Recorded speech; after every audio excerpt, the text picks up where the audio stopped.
Hello everyone. आज इस video में हम क्लास 12 साइकोलॉजी एनसीईआरटी का चैप्टर 1 कवर करेंगे, जो कि है हमारा वेरिएशन इन साइकोलॉजिकल एट्रीब्यूट्स।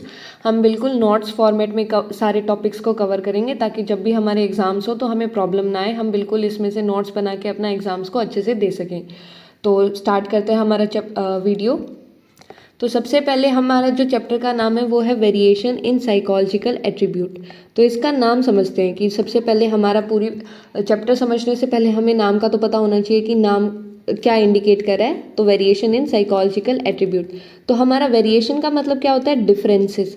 और साइकोलॉजिकल एट्रीब्यूट्स का मतलब क्या होता है कि कुछ हमारी साइकोलॉजिकल क्वालिटीज़, एट्रीब्यूट्स यानी कुछ क्वालिटीज़ होती है हमारी, कुछ करेक्टरिस्टिक्स होती है। जैसे कि मान लो हमारी एक तरह की पर्सनैलिटी है, हमारी मेमोरी किस तरह की है, हमारी इंटेलिजेंस, ये सारे क्या है? हमारी अटेंशन पावर, हमारे इमोशंस किस तरह से हम रेगुलेट करें, ये सारे क्या है? हमारे एट्रीब्यूट्स है, साइकोलॉजिकल एट्रीब्यूट्स है।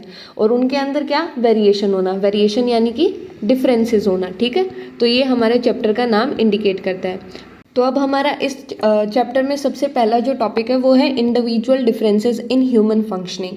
तो हम जो हमारा मेन हेडिंग होगी वो ऐसे लिखेंगे, और फिर बाद में हमने सब हेडिंग्स बनाई है। मतलब वो हमारी बुक में नहीं दे रखी, हमने सिर्फ हमारी सहूलियत के लिए बनाई है, ताकि हमें समझने में थोड़ी आसानी हो। ठीक है, तो हमारी जो पहली हेडिंग बुक में है individual differences in human functioning, कि हर एक जो इंडिविजुअल है वो एक दूसरे से अलग है। मान लो मेरी पर्सनैलिटी किसी और तरह की होगी, आपकी पर्सनैलिटी किसी और तरह की होगी, तो हमारी जो पर्सनैलिटी में डिफरेंसेस होंगे, हमारे ह्यूमन में एज अ ट्रेट हम इंडिविजुअली डिफर करेंगे। ठीक है, तो सबसे पहले हमारे जो बुक में दे रखा है वो वेरिएबिलिटी के बारे में बता रखा है। अब वेरिएबिलिटी मतलब क्या होता है? डिफरेंसेस होना, ये हमने अभी देखा, डिफरेंसेस होना। ठीक है, कुछ फर्क होना। ठीक है, तो variability as a fact of nature. अब इसका मतलब क्या है कि जो हमारे इंडिविजुअल वेरिएशंस है, यानी कि हमारे अंदर जो डिफरेंसेस है वो हर स्पीसीज में कॉमन है। ठीक है, अब मान लो जैसे हम भी देख लेते हैं खुद को, तो हमारे क्या है कि हमारे किसी के बाल लंबे होंगे, किसी का जो फेयर स्किन टोन है वो किसी तरह का होगा, किसी की हाइट किसी तरह की होगी, आई का कलर चेंज होगा, हर एक जो ट्रेट है वो डिफरेंट होगा। तो इंडिविजुअल वेरिएशन हर एक स्पीसीज के अंदर कॉमन है, हर स्पीसीज में होता है। तो variation add colour and beauty to the nature. अब मान लो सपोज कि हम ऐसे सोचें कि हमारे पूरी दुनिया के अंदर, हमारे पूरे अर्थ के ऊपर एक ही तरह का पेड़ हो, एक ही तरह के फूल हो, अलग अलग तरह के कुछ ना हो, ना उनके अंदर कलर हो, तो कितना बोरिंग लाइफ होगी, है ना। तो बट क्या होता है कि अगर मान लो इतना सारे डिफरेंसेस है, कि मान लो कोई फूल किसी तरह का, कोई पेड़ किसी तरह का है, कोई वेजिटेबल किसी तरह की है। ठीक है, तो ऐसे मान लो हमारे जो करियर है, करियर के अंदर कितने ऑप्शंस है हमारे पास, अगर मान लो सेम ही होता तो लाइफ बहुत बोरिंग होती। तो वेरिएशन के कारण क्या आता है कि हमारे नेचर के अंदर कलर और ब्यूटी ऐड होती है। ठीक है, so like objects people also possess different combination of traits. अब जैसे मान लो ऑब्जेक्ट्स के अंदर है, जैसे हमने फूल देखा, या कोई भी ऑब्जेक्ट मान लो, अगर हमारी टेबल है तो टेबल के अंदर भी कितनी वैरायटी होती है, कितना फर्नीचर उसका अलग हो सकता है, उसका मटेरियल अलग हो सकता है, कलर, साइज, शेप्स, हर एक चीज़ अलग हो सकती है। तो जैसे ऑब्जेक्ट्स के अंदर डिफरेंट कॉम्बिनेशन ऑफ ट्रेट होते हैं, वैसे ही लोगों के अंदर जो पीपल है उनके अंदर भी अलग अलग तरह के ट्रेट्स होते हैं। अब ट्रेट्स का मतलब क्या होता है? ट्रेट्स का मतलब होता है हमारी कुछ स्टेबल क्वालिटीज़। ठीक है, stable qualities. So variability is a fact of nature, मतलब वेरिएबिलिटी तो एक फैक्ट हो गया कि वेरिएबिलिटी तो एग्जिस्ट करेगी ही, और जो हम इंडिविजुअल्स हैं, हम जो ह्यूमंस हैं, वो भी उस चीज़ का एक्सेप्शन नहीं है। इंडिविजुअल के अंदर भी वेरिएशंस हैं। ठीक है, फिर हमने ये जो हम हेडिंग बना रहे हैं, ये जैसे एरियाज ऑफ इंडिविजुअल डिफरेंसेस, ये बुक में नहीं है, ये सिंपली मैंने बनाया ताकि थोड़ी हम आसानी से ये हमें रिकॉल हो जाए। ठीक है, अगर हमें हेडिंग पता होगी तो हमें पता होगा कि इस पर्टिकुलर टॉपिक में क्या क्या है। ठीक है, तो हमारे जो एरियाज ऑफ इंडिविजुअल डिफरेंसेस क्या है कि मान लो हमारे किस तरह के इंडिविजुअल डिफरेंसेस होते हैं। एक तो हमारी फिजिकल कैरेक्टरिस्टिक्स अलग हो सकती है, एक हमारी साइकोलॉजिकल डायमेंशन होती है। अब फिजिकल कैरेक्टरिस्टिक में क्या होता है? जैसे किसी की हाइट किसी तरह की होगी, मान लो कोई छोटा होगा, कोई बड़ा होगा, कोई बहुत लंबा होगा। वेट के अंदर डिफरेंस हो सकता है, स्ट्रेंथ के अंदर किसके अंदर कितनी पावर है। ठीक है, वो चीज अलग हो सकता है, hair colour, texture, colour, skin tone, हर एक चीज़ के अंदर डिफरेंस होगा, बॉडी टाइप। तो ये हमारे किस में आता है? फिजिकल कैरेक्टरिस्टिक्स में। दूसरा हमारे पास क्या होता है? Psychological dimension. अब साइकोलॉजिकल डायमेंशन में जो हमारी साइकोलॉजिकल क्वालिटीज़ है वो आती है। जैसे कोई इंटेलिजेंट होगा, कोई डल होगा, कोई डोमिनेंट होगा, कोई सबमिसिव होगा। डोमिनेंट यानी कि जो अपना रौब जमाता रहता है दूसरों के ऊपर, और सबमिसिव बेचारा सहने वाला। ठीक है, कि मतलब किसी ने कुछ बोल दिया और उसने मान लिया, तो वो सबमिसिव होता है। कोई क्रिएटिव होगा, कोई मतलब आउट ऑफ द बॉक्स सोचेगा, कोई इतना क्रिएटिव नहीं होगा, कोई आउटगोइंग हम देखते हैं ना, कोई पर्सन मतलब कुछ लोग होते हैं जिनको बाहर घूमना फिरना बहुत पसंद होता है, और कुछ ऐसे होते हैं कि जो सिर्फ घर में ही अपने घर में रह के इंजॉय करते हैं, मतलब विड्रॉन लोगों से इतना मिलते भी नहीं है। So different trait exist in varying degrees in an individual, कि ये जो जितने भी ट्रेट्स होते हैं वो अलग अलग डिग्री में एग्जिस्ट करते हैं। मान लो कोई जैसे ये कॉन्टिन्यूम होता है, ऐसे नहीं बोल सकते कि कोई इंटेलिजेंट होगा कोई इंटेलिजेंट बिल्कुल ही नहीं होगा, ऐसे नहीं होता।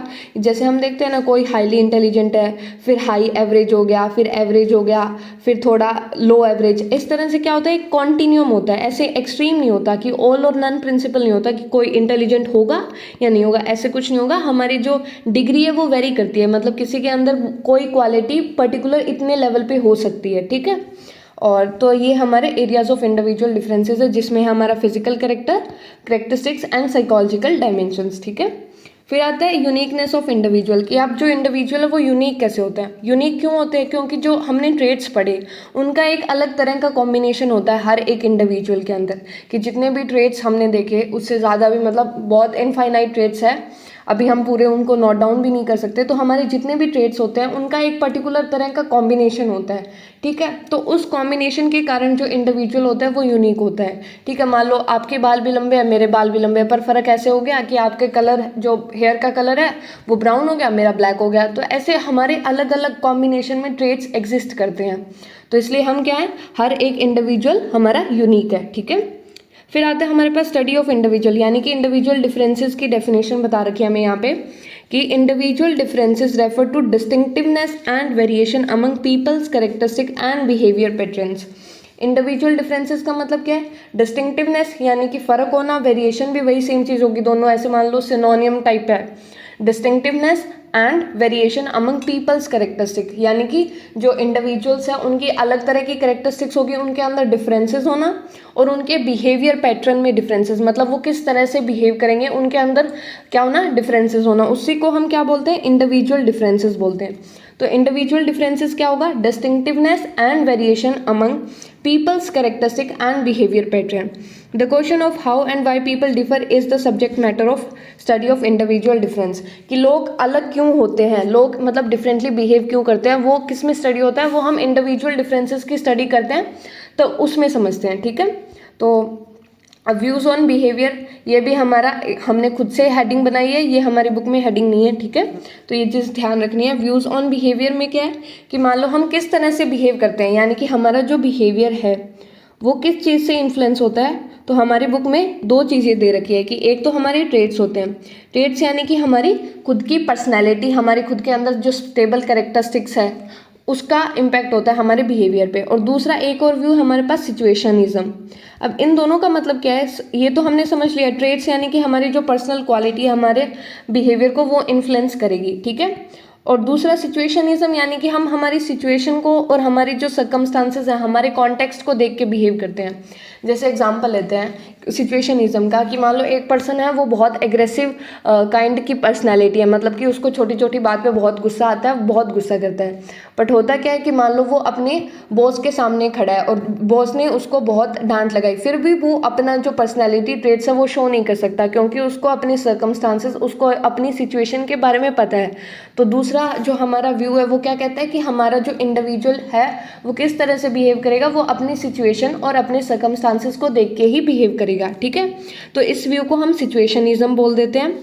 सो situational influences may be so powerful that individual with differing personality traits respond in almost the same ways. अब मान लो जैसे यही सेम अभी हमने लिया था कि बॉस के सामने अब किसी भी तरह का इंडिविजुअल होगा वो सेम तरह से बिहेव करेगा। मान लो कि कोई एग्रेसिव होगा, कोई शांत स्वभाव का होगा, मतलब अलग अलग तरह की पर्सनैलिटी है, बट बॉस के सामने उसको अगर एक पर्टिकुलर मैनर में बिहेव करना है तो उसको करना ही पड़ेगा। तो ये क्या बोलता है कि हमारे सिचुएशनल इन्फ्लुएंसेस इतने स्ट्रॉन्ग हो सकते हैं कि वो हमारी अलग अलग जो पर्सनालिटी के ट्रेट्स होते हैं उनको भी ओवर पावर कर जाते हैं, ठीक है। So human behaviour is thus viewed relatively more as a result of external factor, कि एक्सटर्नल फैक्टर जो हमारा सिचुएशनिज्म जो हमारा कंसेप्ट है उसमें एक्सटर्नल फैक्टर का ज़्यादा रोल होता है, ठीक है। यानी कि हमारी किस तरह की सिचुएशन है, किस तरह के सर्कमस्टांसेस है, उस पर ज़्यादा फोकस करते हैं, ठीक है। तो अब हम एक बार रिवाइज कर लेते हैं कि हमने किया क्या। तो हमने क्या देखा हमारा जो मेन टॉपिक है वो है हमारा individual differences in human functioning, ठीक है। तो ये हमारा टॉपिक है individual differences in human functioning. तो इसमें सबसे पहले हमने किया था हमारा वेरिएबिलिटी का कंसेप्ट, ठीक है। तो वेरिएबिलिटी में हमने क्या देखा, हमने वेरिएबिलिटी किया। तो वेरिएबिलिटी हमने ये देखा कि इसमें it is a fact of nature, कि हमारे जितने भी इंडिविजुअल है हर एक के अंदर कुछ ना कुछ तो वेरिएशन होंगे, ठीक है। It's a fact of nature. और इसमें हमारे जो ह्यूमंस है या जो हमारे इंडिविजुअल्स है या जो हमारे पर्सन्स है वो क्या है, वो इसका एक्सेप्शन नहीं है कि उनके अंदर भी हमारे अलग अलग तरह के वेरिएशन हो सकते हैं, ठीक है। तो अब आता है कि हमने फिर देखा एरियाज ऑफ इंडिविजुअल डिफरेंसेस। तो एरियाज ऑफ इंडिविजुअल डिफरेंसेस में क्या था, एरियाज ऑफ इंडिविजुअल डिफरेंसेस। तो इसमें हमने दो चीज़ें देखी, एक था हमारा फिजिकल कैरेक्टरिस्टिक्स और दूसरी थी हमारी साइकोलॉजिकल डायमेंशंस। तो फिजिकल कैरेक्टरिस्टिक्स में जो हमारे फिजिकली जो ट्रेट्स है जैसे हाइट, वेट, वो सब कुछ आएगा। और हमारे जो साइकोलॉजिकल है उसमें हमारी जो साइकोलॉजिकल ट्रेट जैसे इंटेलिजेंस, हमारी पर्सनैलिटी, हमारे किस तरह के इमोशंस है, ये सब आएगा। तो ये था हमारा एरियाज ऑफ इंडिविजुअल डिफरेंसेस। फिर हमने ये देखा कि हमारी जो यूनिकनेस होती है, एक इंडिविजुअल के अंदर यूनिकनेस होती है, वो क्यों होती है। तो यूनिकनेस का कारण क्या है कि हमारे अंदर जो यूनिकनेस, हमारे पास एक particular typical combination of traits होता है, इसीलिए हमारे अंदर हर एक जो इंडिविजुअल है वो यूनिक होता है। So a typical combination of various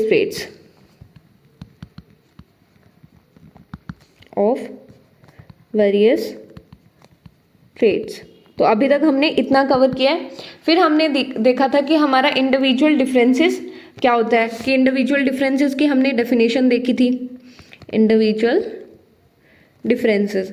अब इंडिविजुअल डिफरेंसेस की डेफिनेशन क्या थी कि हमारी जो distinctiveness and variation among people's characteristic and behaviour pattern, क्या थी, distinctiveness and variation among people's characteristics and behavior pattern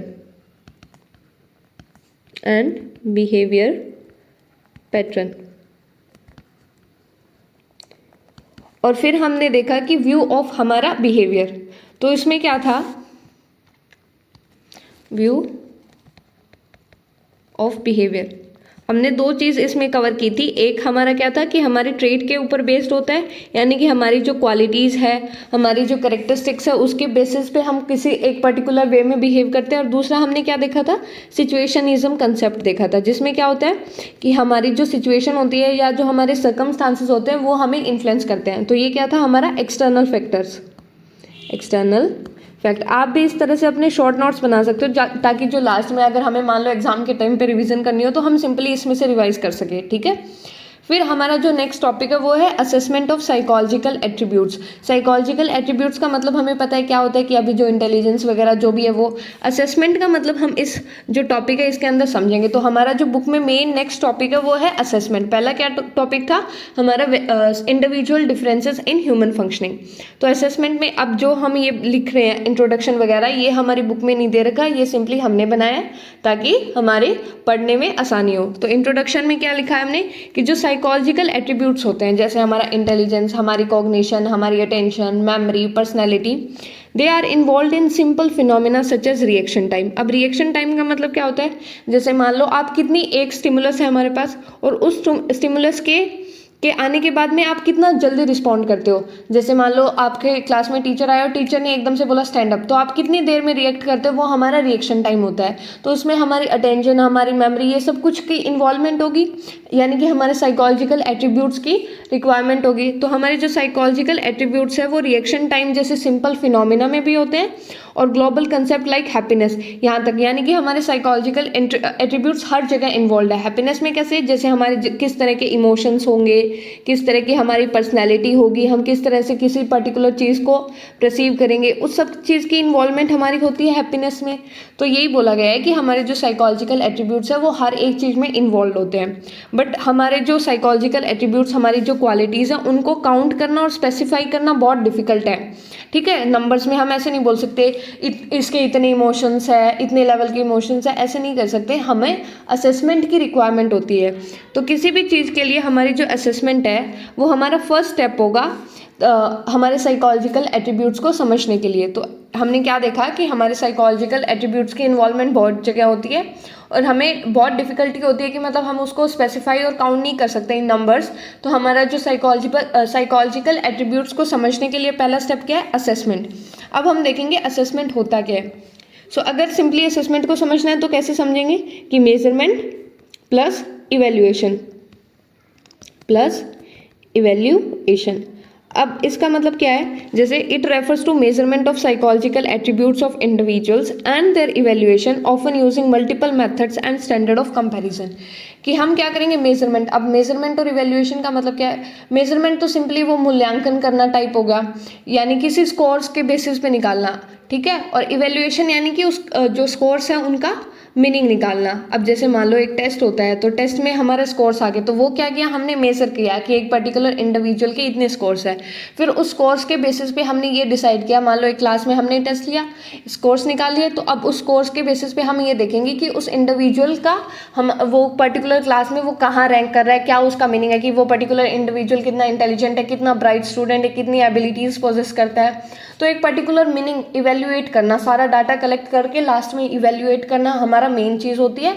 और किसके बेसिस पे करते हैं, हम जैसे मेजरमेंट करते हैं अलग अलग तरह की, उसके बेसिस पे। तो हमारा असेसमेंट का मतलब क्या होता है कि मेजरमेंट करना ऑफ साइकोलॉजिकल एट्रीब्यूट्स, जो भी हमारे एट्रीब्यूट्स है उसकी मेजरमेंट करना। जैसे हम IQ लेते हैं, तो IQ मान लो किसी का 100 है। अब 100 IQ का मतलब क्या है कि हमारा एवरेज IQ है। तो यहाँ पे 100 हमने क्या किया, हमने मेजर करके निकाल लिया कि 100 IQ है, और फिर हमने उसका इवेल्युएशन किया।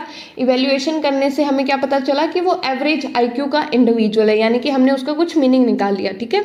तो हम कैसे करते हैं, ये हमारे अलग अलग तरह के मेथड्स यूज़ होते हैं और अलग अलग तरह के हम कंपैरिजन यूज़ करते हैं, और उसके बेसिस पे हमारा असेसमेंट होती है। जैसे हमारा इंटरव्यू मेथड होता है, हमारा ऑब्जर्वेशन हो गया, ऐसे अलग अलग तरह के होगा, केस स्टडी हो गया, सेल्फ रिपोर्ट हो गया, वो भी हम देखेंगे कि हमारे क्या क्या तरीके हैं जिससे हम असेसमेंट करते हैं। तो ये हमारी असेसमेंट होती है। और असेसमेंट दो तरह की हो सकती है। कौन सी, पहली है हमारी फॉर्मल असेसमेंट और दूसरी है हमारी इनफॉर्मल। अब फॉर्मल असेसमेंट क्या होती है, ऑब्जेक्टिव, स्टैंडर्डाइज और ऑर्गेनाइज्ड। ऑब्जेक्टिव का मतलब क्या है कि जो पर्सनल ओपिनियन है वो नहीं होते इसमें, पर्सनल ओपिनियन से फ्री होती है, ठीक है, ओपिनियन फ्री।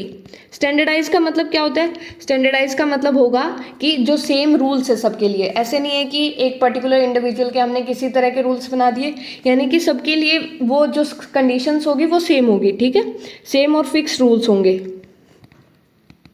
और ऑर्गेनाइज यानी कि हमारा एक सिस्टमैटिक वे में होता है। तो ये होती है हमारी फॉर्मल असेसमेंट। और दूसरी इनफॉर्मल, इसकी टोटली अपोजिट मान लेते हैं कि जो वेरी करती है असेसर टू असेसर। अब असेसर क्या होता है, जैसे एग्जाम लेता है, तो एग्जाम लेता है उसको हम क्या बोलते हैं, एग्जामिनर। तो जो असेसमेंट करता है उसको हम क्या बोलेंगे, असेसर बोलेंगे, ठीक है। तो असेसर टू असेसर वेरी कर सकती है, केस टू केस वेरी कर सकती है, यानी कि डिफरेंट हो सकती है। और इसमें सब्जेक्टिव इंटरप्रिटेशन हो सकती है, यानी पर्सनल ओपिनियन हो सकते हैं, ठीक है। तो ये होती है हमारी फॉर्मल और इनफॉर्मल। तो जो साइकोलॉजिस्ट होते हैं वो हमारे फॉर्मल असेसमेंट में उनको ट्रेनिंग दी जाती है, ठीक है। So they are train in making formal assessment. तो हमने देख लिया असेसमेंट क्या होती है कि हम इसमें हमारे साइकोलॉजिकल एट्रीब्यूट्स की मेजरमेंट करते हैं, उनकी इवेल्युएशन करते हैं using multiple methods and standard of comparison, ठीक है। सो एक यहाँ पे एक लाइन रहेगी, any psychological attribute is said to exist only if it can be measured using scientific procedure. इसका मतलब क्या है कि हम ये तभी बोलेंगे कि मान लो एक पर्टिकुलर इंडिविजुअल में ये साइकोलॉजिकल एट्रीब्यूट एग्जिस्ट करता है, ये हम तभी बोलेंगे जब हम उसको साइंटिफिक प्रोसीजर के थ्रू मेजर कर सके, ठीक है। तो ये हमारा मीनिंग ऑफ असेसमेंट। अब हमारे साइकोलॉजिकल असेसमेंट का पर्पस क्या होता है, तो मेन पर्पस तो इसका प्रेडिक्शन है कि हम हमारे फ्यूचर को प्रेडिक्ट कर सकें, ठीक है। अब मान लो हमें पता होगा कि एक पर्टिकुलर इंडिविजुअल के अंदर ये एट्रीब्यूट है, मान लो एक पर्टिकुलर इंडिविजुअल एक्सट्रोवर्ट है, ठीक है, तो अब वो एक्सट्रोवर्ट है, अब हमें पता लग गया कि अब मान लो हम वो किसी और सिचुएशन में जाता है या कोई इवेंट में जाता है, तो हमें पता होगा कि ये एक्सट्रोवर्ट काइंड है, तो ये अपना नए दोस्त बना सकता है, ये लोगों के साथ में मिलेगा, अपनी जान पहचान बढ़ाएगा। तो हम क्या कर सकते हैं, फ्यूचर बिहेवियर को प्रेडिक्ट करने में हमारी असेसमेंट का यूज़ कर सकते हैं। ठीक है। दूसरा मान लो किसी का हमने इंटेलिजेंस कर लिया, इंटेलिजेंस हमें पता चल गया, तो हमें पता होगा कि नेक्स्ट जो टेस्ट होगा उसमें वो पर्टिकुलर इंडिविजुअल कैसे परफॉर्म करेगा। ठीक है।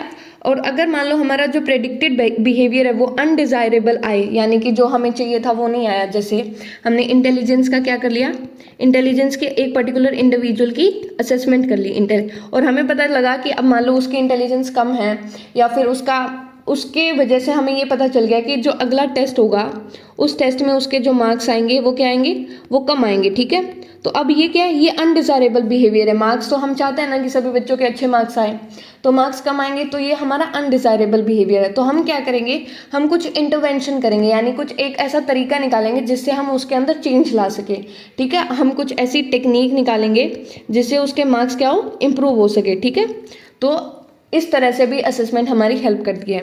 So the attribute selected for assessment depends on the purpose, कि मान लो हम कौन से एट्रीब्यूट की असेसमेंट करेंगे, यानी कि कौन सी क्वालिटी को असेस करेंगे, मेजर करेंगे, इवेल्युएट करेंगे, वो किस पे डिपेंड करता है, वो हमारे पर्पस पे डिपेंड करता है। ठीक है। कि हम किस चीज़ के लिए उस पर्टिकुलर चीज़ का असेसमेंट कर रहे हैं। तो जैसे अगर हमें जैसे एकेडमिक डिफ़िकल्टीज़ है तो हम क्या करेंगे, इंटेलिजेंस को असेस करेंगे, पर्सनैलिटी को असेस करेंगे, हमारी अगर एडजस्टमेंट प्रॉब्लम है, मान लो कोई एक इंडिविजुअल है वो एक पर्टिकुलर एनवायरनमेंट में एडजस्ट नहीं कर पा रहा, मान लो वो बहुत ऐसे है कि फैमिली के साथ में उसकी एडजस्टमेंट प्रॉब्लम आ रही है, तो क्या करेंगे, हम उस पर्टिकुलर इंडिविजुअल की पर्सनैलिटी को असेस करेंगे। ठीक है। कि हम उसके अंदर कौन सा ऐसा ट्रेट है जो उसको एडजस्ट नहीं करने दे रहा, तो इस तरह से हम पर्सनैलिटी को असेस करेंगे अगर उसके अंदर एडजस्टमेंट काइंड ऑफ प्रॉब्लम्स आ रही है। और उसकी अगर मोटिवेशन नहीं है, मान लो कि किसी इंडिविजुअल की मान लो स्टडी में मोटिवेशन नहीं है, तो हम उसके इंटरेस्ट को देखेंगे कि मान लो किस तरह से हम इंटरेस्टिंग बना सके जो पर्टिकुलर सब्जेक्ट है उसको। तो ये क्या है, ये हमारा पर्पस ऑफ साइकोलॉजिकल असेसमेंट होता है। तो psychological assessment uses systematic testing procedure, कि इसमें क्या होता है, सिस्टमैटिक टेस्टिंग प्रोसीजर का यूज़ करते हैं। किसका, systematic testing procedure to evaluate abilities, behaviour and personal abilities. कि ये चीज़ हमें ध्यान रखनी है कि हमारी सिस्टमैटिक टेस्टिंग प्रोसीजर्स होगी। ठीक है। एक पर्टिकुलर ऐसे नहीं कोई भी हमने रैंडमली सेलेक्ट कर ली, हमारे पर्टिकुलर टेस्ट होते हैं सिस्टमैटिक तरीके से जो बनाए होते हैं, तो हम उसी का यूज़ करते हैं हमारी साइकोलॉजिकल असेसमेंट करने के लिए। ठीक है। तो अब हम रिवाइज करते हैं कि हमने क्या किया। ठीक है। रिवीजन बहुत ज़रूरी है। तो हम हमारा टॉपिक करें assessment, assessment of psychological attributes. तो इंट्रोडक्शन में हमने क्या देखा, हमने सबसे पहले साइकोलॉजिकल एट्रीब्यूट देखे हैं ना। इंट्रोडक्शन में हमने किया कि जो साइकोलॉजिकल एट्रीब्यूट है वो क्या होता है, वो सिंपल फिनोमेना जैसे रिएक्शन टाइम से लेके हमारे जैसे ग्लोबल कंसेप्ट है उन सब में इन्वॉल्वमेंट होती है साइकोलॉजिकल एट्रीब्यूट्स की। ठीक है। इन्वॉल्वमेंट। और इन जो हमारे साइकोलॉजिकल एट्रीब्यूट्स हैं इनको सिंपली काउंट करना या स्पेसिफाई करना क्या है, बहुत मुश्किल है। ठीक है। स्पेसिफाई करना बहुत डिफ़िकल्ट है। तो हमारा जो असेसमेंट होता है, असेसमेंट हमारा पहला स्टेप होता है हमारे मेजरमेंट ऑफ साइकोलॉजिकल एट्रीब्यूट में। तो असेसमेंट क्या है, असेसमेंट फर्स्ट स्टेप है। ठीक है। तो ये चीज़ हमने इंट्रोडक्शन में की। फिर हमने क्या किया, फिर हमने देखा कि हमारा जो असेसमेंट होता है उसकी मीनिंग क्या होती है। तो असेसमेंट की मीनिंग है, हमने दो चीज़ की थी, एक तो हमारा measurement of psychological attribute and their evaluation. ये क्या था, मेजरमेंट प्लस इवेल्युएशन। और हमारे पास अलग अलग मेथड्स होते हैं, यानी कि मल्टीपल मेथड्स का यूज़ करते हैं और स्टैंडर्ड ऑफ कंपैरिजन का हम यूज़ करते हैं। ठीक है। ये चीज़ हमने असेसमेंट की डेफिनेशन में की। फिर हमने ये देखा कि हमारी जो असेसमेंट होती है वो दो तरह की होती है, पहली हमारी फॉर्मल और दूसरी हमारी इनफॉर्मल।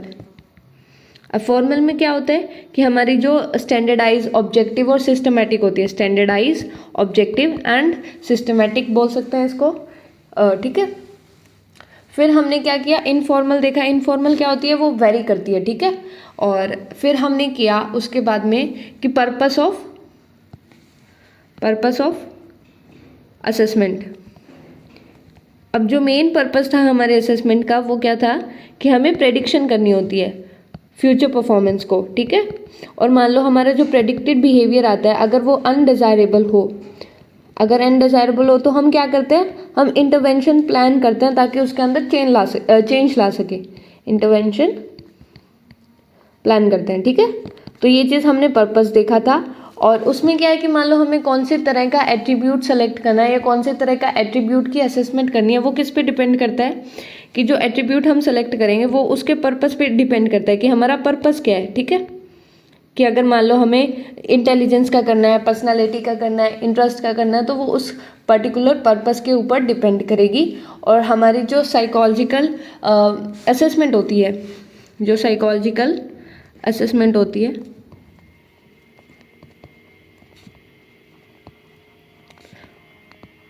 वो क्या होती है, वो हमारी सिस्टमैटिक टेस्टिंग प्रोसीजर का यूज़ करती है। ये चीज़ें हमें ध्यान रखनी है, ठीक है। Systematic testing procedure. फिर हमारा जो नेक्स्ट इसके अंदर हमारा सब टॉपिक है वो है डोमेन्स ऑफ साइकोलॉजिकल एट्रीब्यूट्स। अब डोमेन्स ऑफ साइकोलॉजिकल एट्रीब्यूट्स का मतलब क्या है कि जैसे हमारे जो पर्टिकुलर हम जैसे हमारी क्वालिटीज़ लेते हैं तो उसके बहुत सारे अलग अलग तरह के डोमेन्स हो सकते हैं। जैसे हमारा कॉग्निटिव डोमेन हो सकता है, इमोशनल, सोशल। जैसे इंटेलिजेंस ले लेते हैं हम, तो हमारी cognitive intelligence, emotional intelligence, social intelligence, तो इसके अलग अलग तरह के डोमेन्स होते हैं। और जो हमारे एट्रीब्यूट्स होते हैं वो कॉम्प्लेक्स और मल्टी डायमेंशनल होते हैं। ये नहीं है कि सिंपली एक एट्रीब्यूट से उसकी कोई एक तरह की पर्टिकुलर डायमेंशन होगी और वो खत्म हो जाएगा। लीनियर नहीं होता। लीनियर का मतलब जैसे हम लाइन समझते हैं तो इसकी कोई डायमेंशन नहीं है ना इतनी। और हम जैसे मान लो क्यूब मानते हैं कोई, ठीक है, ऐसे क्यूब ले लेते हैं तो उसके अंदर क्या होती है, ये मल्टी डायमेंशन होती है। तो ऐसे हमारे जो साइकोलॉजिकल एट्रीब्यूट्स है उसके मल्टी डायमेंशंस होते हैं, यानी उसके अंदर बहुत सारी क्वालिटीज़ या बहुत सारे डोमेन्स और हो सकते हैं, ठीक है। और अब हम हमारे जो मेजर साइकोलॉजिकल एट्रीब्यूट्स हैं उनको देखेंगे। तो हमारा जो सबसे पहला एट्रीब्यूट है वो है इंटेलिजेंस। तो इंटेलिजेंस क्या होता है, इट इज़ द ग्लोबल, ये डेफिनेशन हमें याद करनी है, ठीक है। It is the global capacity to understand the world, think rationally and use resources effectively. अब इसका मतलब ग्लोबल कैपेसिटी का ये समझो कि एक ओवरऑल होलिस्टिक वे में बोल रखा है, ठीक है। ओवरऑल, ठीक है, होलिस्टिक। एक हमारी ओवरऑल कैपेसिटी होती है, एक इंडिविजुअल की कैपेसिटी हम समझते हैं कि कितनी उसकी क्षमता है टू अंडरस्टैंड द वर्ल्ड, हमारी इस वर्ल्ड को समझने की। थिंक रैशनली, अब मान लो थिंक रैशनली यानी कि रीज़न के साथ सोचना, ठीक है। थिंक रैशनली यानी कि रीज़न के साथ। अब कभी कभी मान लो हमें ऐसी सिचुएशन होती है जब हम भावनाओं में बह के डिसीजन ले लेते हैं तो वो हमारा डिसीजन भी गलत हो जाता है। तो हमें वैसा नहीं करना, हमें क्या करना है, हमें अच्छे से सोच के डिसीजन लेना होता है और रिसोर्सेज का इफेक्टिवली यूज़ करना। अब रिसोर्सेज हमारे पास क्या होता है, जैसे टाइम, मनी, नॉलेज, एफर्ट्स, ये सारे क्या है, ये हमारे रिसोर्सेज है। तो इनका हमें क्या करना होता है, इफेक्टिवली यूज़, यानी कि किसी चीज़ की वेस्टेज नहीं करनी होती। इनको इस तरह से हमें यूज़ करना होता है ताकि हमारे जो रिसोर्सेज है बिना वेस्ट हुए उसका मैक्सिमम हम उपयोग कर सकें, ठीक है। So intelligence is the global capacity to understand the world, कि हमारी दुनिया को समझने के लिए। थिंक रैशनली यानी कि रीज़न के साथ सोचना, और यूजिंग द रिसोर्सेज इफेक्टिवली। और जो हमारे इंटेलिजेंस टेस्ट होते हैं, they provide a global measure of general cognitive competence. Cognitive तो हम समझते हैं, कॉग्निटिव क्या होता है, जैसे डिसीजन मेकिंग पावर, मेमोरी की होगी, हमारी प्रॉब्लम सॉल्विंग एबिलिटी, जजमेंट की एबिलिटी, ये सारी हमारी किस में आता है, कॉग्निशन में आता है। और कॉग्निटिव कॉम्पिटेंस, कॉम्पिटेंस यानी कि हमारी एबिलिटी। तो इंटेलिजेंस टेस्ट हमारी जो कॉग्निटिव एबिलिटी या कॉग्निटिव कॉम्पिटेंस होता है उसके बारे में हमें बताता है, ठीक है। Intelligence alone does not determine success in life, कि मान लो हम बोल दें कि कोई एक पर्टिकुलर इंडिविजुअल इंटेलिजेंट है तो उसके मतलब ये नहीं होगा कि वो लाइफ में सक्सेसफुल होगा ही होगा। तो इंटेलिजेंस अकेला ऐसा फैक्टर नहीं है जो हमारी सक्सेस को डिटरमाइन करता है, और भी बहुत सारे फैक्टर होते हैं जो सक्सेस में एक इंपॉर्टेंट रोल प्ले करते हैं। तो हमने क्या किया, इंटेलिजेंस की डेफिनेशन कि इट इज़ एन ओवरऑल या global capacity to understand the world, think rationally and use the resources effectively. Intelligence test किसके लिए यूज़ होते हैं, कि हमारे जो जनरल कॉग्निटिव कॉम्पिटेंस का मेजर प्रोवाइड करते हैं। और इंटेलिजेंस अकेला ऐसा फैक्टर नहीं है जो हमारी सक्सेस को डिटरमाइन करे, ठीक है। फिर हमारा जो नेक्स्ट एट्रीब्यूट है वो है एप्टीट्यूड। अब एप्टीट्यूड का मतलब क्या होता है कि it is N individuals underlying potential for acquiring skills, कि एक अंडरलाइंग पोटेंशियल यानी कि एक इंडिविजुअल के अंदर ही कुछ एबिलिटी होती है कि वो कोई पर्टिकुलर स्किल को सीख सके। जैसे मान लो कुछ इंडिविजुअल्स ऐसे होते हैं ना जिनको अगर हम ट्रेनिंग प्रोवाइड करें, जैसे कुछ होते हैं म्यूज़िक के जो इंस्ट्रूमेंट्स हैं, म्यूज़िकल इंस्ट्रूमेंट्स हैं, उनकी अंदर एबिलिटी होती है कि वो सीख सकते हैं, है ना। तो ये एक इंडिविजुअल की अंदर से एक पोटेंशियल होती है कि वो कोई ना कोई पर्टिकुलर स्किल्स को एक्वायर कर सकता है, यानी कि उस स्किल्स को सीख सकता है अगर हम उसको एडिक्वेट ट्रेनिंग और एनवायरनमेंट प्रोवाइड करें। ठीक है, सो एप्टीट्यूड का मतलब यही होगा। So aptitude test predict future performance with proper training and environment, कि अगर मान लो एप्टीट्यूड हम पर्टिकुलर कोई जॉब में जाते हैं, तो जैसे सपोज किसी आर्मी के अंदर जाते हैं, तो एक पर्टिकुलर तरह का टेस्ट होता है कि ये इंडिविजुअल अगर इसको हम प्रॉपर ट्रेनिंग प्रोवाइड करेंगे तो ये इस फील्ड के लिए सही है या नहीं है। ऐसे ही अलग अलग हमारे फ्यूचर परफॉर्मेंस को प्रेडिक्ट करने के लिए एप्टीट्यूड टेस्ट होते हैं कि अगर मान लो हमें कहीं काम करना है तो हमारे अंदर वो पोटेंशियल तो होनी चाहिए कि हमारे अंदर ये एबिलिटी है कि हम उस काम को सीख सके। ठीक है, तो एक इंडिविजुअल के अंदर ये पोटेंशियल होनी ज़रूरी है अगर वो कहीं भी काम कर रहा है तो एप्टीट्यूड टेस्ट क्या करते हैं, हमारी फ्यूचर परफॉर्मेंस को प्रेडिक्ट करते हैं। ठीक है, और इंटरेस्ट फिर आता है इंटरेस्ट। अब इंटरेस्ट क्या होता है, it is a preference for engaging in specific activities. अब बहुत इंडिविजुअल को ऐसे लगता है कि एप्टीट्यूड और इंटरेस्ट सेम ही है, बट इसके अंदर डिफरेंस हो सकता है। मान लो हमारा शौक है म्यूज़िक में, ठीक है, म्यूज़िक के अंदर मान लो हमारा सिंगिंग का शौक है, ठीक है, बट हमारे अंदर ऐसी पोटेंशियल नहीं है कि हम म्यूज़िक को सीख सके। मतलब कि अगर हमने प्रैक्टिस भी की तो भी हमारे अंदर वो क्वालिटीज़ नहीं है कि हम हमारी आवाज़ इतनी अच्छी नहीं है हम सीख सके, तो वो हमारे अंदर क्वालिटी नहीं है सीखने की। बट हमारा इंटरेस्ट है म्यूज़िक में, मान लो हम म्यूज़िकल इंस्ट्रूमेंट सीखना चाहते हैं, हमारा इंटरेस्ट है, बट ज़रूरी नहीं कि हमारे अंदर एप्टीट्यूड भी हो। और ऐसा भी हो सकता है कि जिसके अंदर एप्टीट्यूड हो, मान लो हमारे अंदर एक पर्टिकुलर तरह की स्किल सीखने की क्या है पोटेंशियल है, बट हमारा उसके अंदर इंटरेस्ट भी ना हो। ठीक है, तो ऐसा हो सकता है। ठीक है, तो इंटरेस्ट तो होता है कि हमें क्या चीज़ किस चीज़ को हम प्रेफरेंस देते हैं। ठीक है, और एप्टीट्यूड क्या होता है कि एक इंडिविजुअल के अंदर से एक पोटेंशियल होती है, एक इंडिविजुअल के अंदर छिपी हुई पोटेंशियल है कि वो इस पर्टिकुलर काम को सीख सकता है। इंटरेस्ट यानी कि उसके अंदर उसका मन करता है वो काम करने का। ठीक है, so refers to preference for engaging in specific activities. Assessment of interest help in educational and vocational choice, कि जिस तरह का इंटरेस्ट होता है हम उसी तरह के फील्ड में जाते हैं, उसी तरह की हमारी एजुकेशन के अंदर हम वो लेते हैं, स्ट्रीम चूज़ करते हैं, उसी तरह का हम करियर चूज़ करते हैं। और जब इंटरेस्ट और हमारा एप्टीट्यूड मिल जाता है तो ये समझो कि हमारी जो बिल्कुल proper higher level of performance निकलनी चाहिए वो निकल सकती है। ठीक है, यानी कि बहुत इफेक्टिव परफॉर्मेंस हो जाती है अगर हमारा एप्टीट्यूड और हमारा इंटरेस्ट मैच कर जाए। ठीक है, मान लो हमारे अंदर वो क्वालिटी भी है सीखने की और हमारे अंदर इंटरेस्ट भी है। सो knowledge of interest promotes life satisfaction and job performance, कि अगर हमें इंटरेस्ट का पता होगा, मान लो किसी को गार्डनिंग का अगर इंटरेस्ट है और उसको वो पता होगा कि मेरे को इस चीज़ में इंटरेस्ट है, और अगर वो इस सेम चीज़ वो करेगा तो उसके जो लाइफ सेटिस्फेक्शन है वो बढ़ेगी और जॉब परफॉर्मेंस भी बढ़ेगी। ठीक है, फिर हमारा नेक्स्ट आता है पर्सनैलिटी। पर्सनैलिटी क्या होता है, they are relatively enduring characteristic. Enduring यानी कि स्टेबल या लॉन्ग टाइम के लिए। ठीक है, लॉन्ग टाइम या स्टेबल करेक्टरिस्टिक्स होते हैं जो एक इंडिविजुअल को अलग बनाते हैं। मान लो मेरी पर्सनालिटी किसी तरह की होगी, आपकी पर्सनालिटी किसी तरह की होगी, जैसे आप एक्सट्रोवर्ट होंगे या मैं इंट्रोवर्ट हूँ, तो इस तरह से हमारे अलग कर सकती है। ठीक है, तो आउटगोइंग, शाय, ठीक है, कितना हम एक्सप्रेस कर पाते हैं, वो सारी चीज़ अलग होगी। तो ये क्या है, एक इंडिविजुअल की लंबे समय तक रहने वाली कुछ करेक्टरिस्टिक्स जो एक इंडिविजुअल को अलग बनाती है।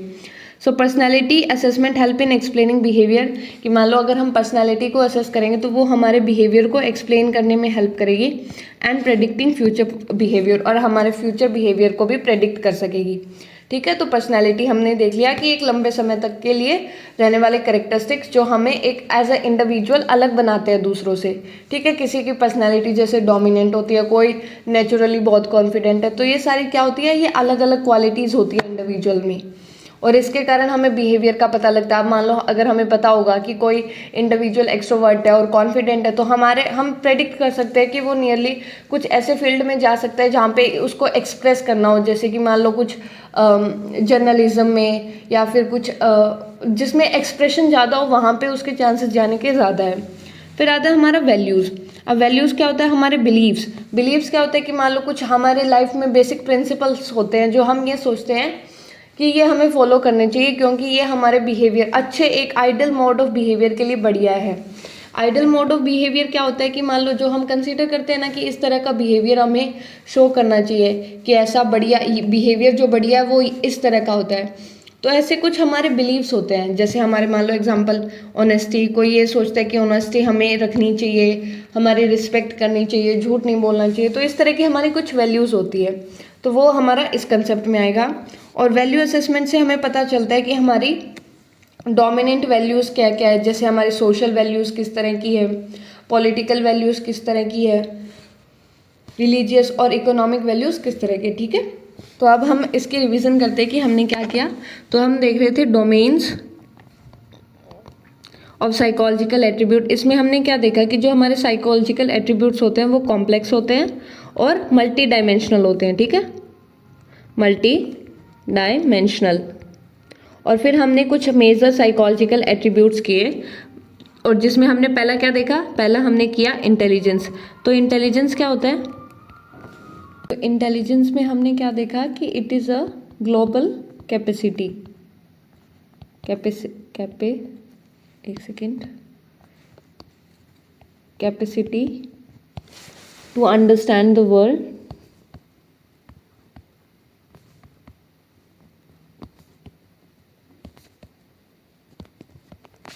think rationally and think rationally and use resources effectively। ये किया हमने इंटेलिजेंस में।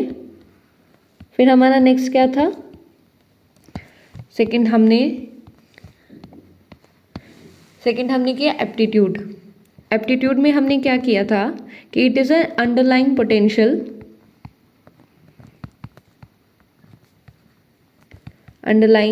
पोटेंशियल ऑफ और टू एक्वायर स्किल्स, ये देखा हमने। फिर हमारा जो नेक्स्ट था एप्टीट्यूड के बाद में, वो हमने किया इंटरेस्ट। इंटरेस्ट का मतलब होता है preference for specific activities, preference for specific activities.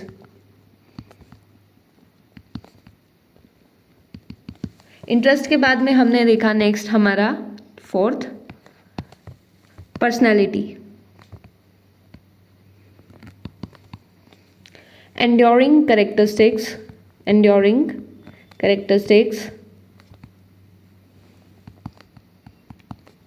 that make a person distinct,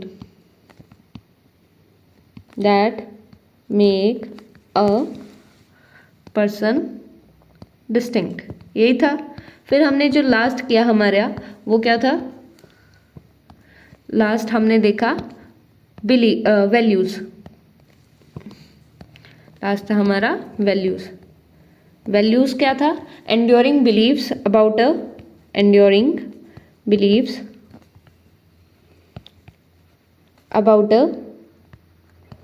an ideal mode of behavior। तो ये हमने किया सारी जितने भी हमारे साइकोलॉजिकल एट्रीब्यूट्स थे उनके बारे में। अब हमारा जो नेक्स्ट टॉपिक है वो है methods of psychological assessment. Methods of psychological मतलब हम किस किस तरीके से हमारे जो साइकोलॉजिकल एट्रीब्यूट्स हैं उनको असेस कर सकते हैं। तो सबसे पहले आता है हमारे पास साइकोलॉजिकल टेस्ट। तो ऑब्जेक्टिव का मतलब हमें पता है, यानी कि free from personal opinion. Standardise का मतलब पता है कि सबके लिए सेम और फिक्स्ड रूल होना, same and fix rules. Measure of mental and behavioural characteristics, कि हम मेंटल और बिहेवियरल करेक्टरिस्टिक्स को मेज़र करते हैं और ये हमारा एक ऑब्जेक्टिव और स्टैंडर्डाइज मेज़र है। सो साइकोलॉजिकल टेस्ट यानी कि हमारे पास कुछ तरीके के टेस्ट होते हैं, उनका हम यूज़ करते हैं जो कि ऑब्जेक्टिव तरीके से और हमने स्टैंडर्डाइजेशन के थ्रू उनको बनाया होता है। And they are widely used for diagnosis. Diagnosis का मतलब क्या होता है कि जैसे किसी को पर्टिकुलर किसी तरह का डिसऑर्डर है तो उसको डायग्नोस करने के लिए, ठीक है, उसका पता लगाने के लिए। गाइडेंस हमें पता है, सिलेक्शन, प्लेसमेंट एंड ट्रेनिंग, इन सब के लिए हम किसका यूज़ करते हैं, साइकोलॉजिकल टेस्ट। जैसे हमारे पास अलग अलग तरह के इंटेलिजेंस के टेस्ट हैं, एंजाइटी को मेज़र करने के लिए हमारे पास टेस्ट होता है। ऐसे हर एक तरह का हमारे पास टेस्ट अवेलेबल होता है। और प्रोजेक्टिव टेस्ट भी होते हैं जिसका हम यूज़ पर्सनालिटी असेसमेंट में करते हैं। ये वाला प्रोजेक्टिव टेस्ट क्या होता है, ये हम हमारा पर्सनालिटी का चैप्टर है उसमें भी करेंगे। इसमें हमारे पास डायरेक्ट क्वेश्चन नहीं होते, हम हमारी जो फीलिंग्स होती है वो किसी ना किसी चीज़ पे प्रोजेक्ट करते हैं, इसीलिए इसका नाम प्रोजेक्टिव टेस्ट है। ठीक है, हमने पहला क्या देख लिया, साइकोलॉजिकल टेस्ट। तो ये हमारा ऑब्जेक्टिव एंड स्टैंडर्डाइज तरीका होता है हमारे मेंटल और बिहेवियरल कैरेक्टरिस्टिक्स को मेजर करने का। फिर हमारे पास है इंटरव्यू। अब इंटरव्यू क्या होता है? इंटरव्यू तो हमें पता होगा कि जैसे 1-to-1 इंटरेक्शन होती है, एक हमारे पास इंटरव्यू देने वाला होता है और दूसरा लेने वाला। तो 1-to-1 इंटरेक्शन होती है जिसके थ्रू हम क्या करते हैं, हम इंफॉर्मेशन निकालते हैं। जैसे किसी को सामने बिठा लिया, फिर हमने उसका इंटरव्यू लिया, उसके बारे में हमने जाना, तो वो क्या होगा, हमारा इंटरव्यू। जैसे इसको हम काउंसलिंग में यूज़ करते हैं, सिलेक्शन में, सर्वेज, जर्नलिज्म। तो ये होता है ना, जैसे हमने मीडिया, टीवी पे डिबेट देखी होगी, तो वहाँ पे भी इंटरव्यू होता है। जैसे कोई पर्टिकुलर इंडिविजुअल कुछ अचीव करके लाता है, तो हम उसके बारे में पूछते हैं कि उसकी क्या स्ट्रेटेजी होती है। इस तरह का भी इंटरव्यू होता है। या हमारे कॉम्पिटिटिव एग्जाम्स होते हैं, वहाँ पे भी इंटरव्यू होता है। तो ये हमारी 1-to-1 इंटरेक्शन होती है कि एक मतलब इंडिविजुअल बैठा होगा और उसका इंटरव्यू कोई दूसरा इंडिविजुअल लेगा, ठीक है। अब केस स्टडी में क्या होता है? केस स्टडी का होता है, ये समझ लो कि किसी इंडिविजुअल की पूरी कुंडली निकालना, उसकी हिस्ट्री, ज्योग्राफी, केमिस्ट्री, बायोलॉजी सब निकाल देना, ठीक है। यानी कि इन डेप्थ स्टडी, इन डेप्थ स्टडी। अब उसके बारे में हर कुछ, यानी कि वो कौन से बैकग्राउंड से आता है, किस तरह की एजुकेशन ली है, क्या उसके करेक्टरिस्टिक्स है, किस तरह का फैमिली बैकग्राउंड है, कैसा सोशियो इकोनॉमिक स्टेटस है। मतलब केस स्टडी होती है एक सिंगल इंडिविजुअल की, और उस इंडिविजुअल के बारे में हम इन डेप्थ में, बिल्कुल डीप में जाके खुदाई कर करके इन्फॉर्मेशन निकालते हैं। So an in depth study of individual in the context of psycho social and physical environment की जिस तरह की हमें लेनी है, उससे रिलेटेड हम क्या करेंगे, उसकी सारी इन्फॉर्मेशन निकालेंगे, इन डेप्थ इन्फॉर्मेशन निकालेंगे और इन डेप्थ में स्टडी करेंगे, ठीक है। तो इसको हम क्लिनिकल साइकोलॉजी में यूज़ करते हैं। जब मान लो किसी इंडिविजुअल के अंदर कुछ पर्टिकुलर तरह की बीमारी होती है या कुछ डिसऑर्डर होता है, तो हमें बहुत सारी चीज़ों का पता करना होता है, ठीक है। मतलब क्या उसके कॉजेज़ है, क्या डिटर्मिनेंट्स है, तो सब चीज़ की करते हैं। तो क्लिनिकल साइकोलॉजी में इसका हम यूज़ करते हैं। और ये मल्टीपल मेथड, मतलब अलग अलग तरीक़ों से हम इसकी क्या करते हैं, इन्फॉर्मेशन निकालते हैं। अब जैसे इंटरव्यू से भी निकालेंगे, हम साइकोलॉजिकल टेस्ट भी लेंगे, हम ऑब्जर्वेशन भी करेंगे, हम जाके सर्वे भी करेंगे, खुद इंडिविजुअल से पूछेंगे। तो हम अलग अलग तरीक़ों से क्या करेंगे, इन डेप्थ स्टडी करेंगे, ठीक है। तो हमने 3 कर लिया। पहला क्या था हमारा, साइकोलॉजिकल टेस्ट, ठीक है, पहला ये था। दूसरा हमारा क्या था, इंटरव्यू। और तीसरा हमने देखा, तीसरा है हमारे पास केस स्टडी, ठीक है। तो ये 3 चीज़ें हमने अभी तक कवर कर ली। अब जो हमारे पास नेक्स्ट है वो क्या है, वो है हमारे पास ऑब्जर्वेशन। अब ऑब्जर्वेशन का मतलब क्या होता है कि हम किसी इंडिविजुअल के नेचुरल बिहेवियर को क्या कर रहे हैं, रिकॉर्ड कर रहे हैं, तो उसको हम सिंपली ऑब्जर्वेशन बोलेंगे। तो एक ऑब्जर्वेशन हमारी सिंपल देखने से अलग होती है, क्योंकि सिंपल देखने से हमें ये पता नहीं लगता कि हम क्या चीज़ ऑब्जर्व कर रहे हैं। सिंपल देखने में हम उसके पूरे बिहेवियर को अच्छे से रिकॉर्ड नहीं कर पाते। तो हमारी जो ऑब्जर्वेशन होती है वो एक सिस्टमैटिक तरीके से होती है। तो ये हमारा डिफरेंस है एक ऑब्जर्वेशन में और सिंपली किसी चीज़ को देखने में। ज़रूरी नहीं जब हम देखें तो हम ऑब्जर्व भी करें। ऑब्जर्वेशन एक हमारी बहुत ऐसे बढ़िया एक क्वालिटी होती है एक इंडिविजुअल की, और हर कोई ऑब्जर्व नहीं कर पाता। बहुत सारे तो ट्रेन प्रोफेशनल्स होते हैं जो ऑब्जर्व करते हैं, ठीक है। So it uses systematic and objective procedure to record behaviour in natural setting. अब कोई इंडिविजुअल होगा, उसकी नेचुरल सेटिंग में हम क्या करते हैं, उसके बिहेवियर को रिकॉर्ड करते हैं। इसकी कुछ लिमिटेशन है कि हमारे सिचुएशन के ऊपर कंट्रोल नहीं होता और कभी कभी सब्जेक्टिविटी आ जाती है। मान लो हम किसी को इंडिविजुअल को अगर हम ऑब्जर्व कर रहे हैं, तो क्या होगा कि मान लो हमारी खुद के अंदर कुछ विचारधाराएं बनी होगी उस इंडिविजुअल के प्रति, तो वो क्या होगा, वो हमें इन्फ्लुएंस करेगी, ठीक है। तो ये इसकी एक लिमिटेशन है। फिर नेक्स्ट है सेल्फ रिपोर्ट। सेल्फ रिपोर्ट में क्या होता है कि इंडिविजुअल खुद अपने बारे में इंफॉर्मेशन बताता है।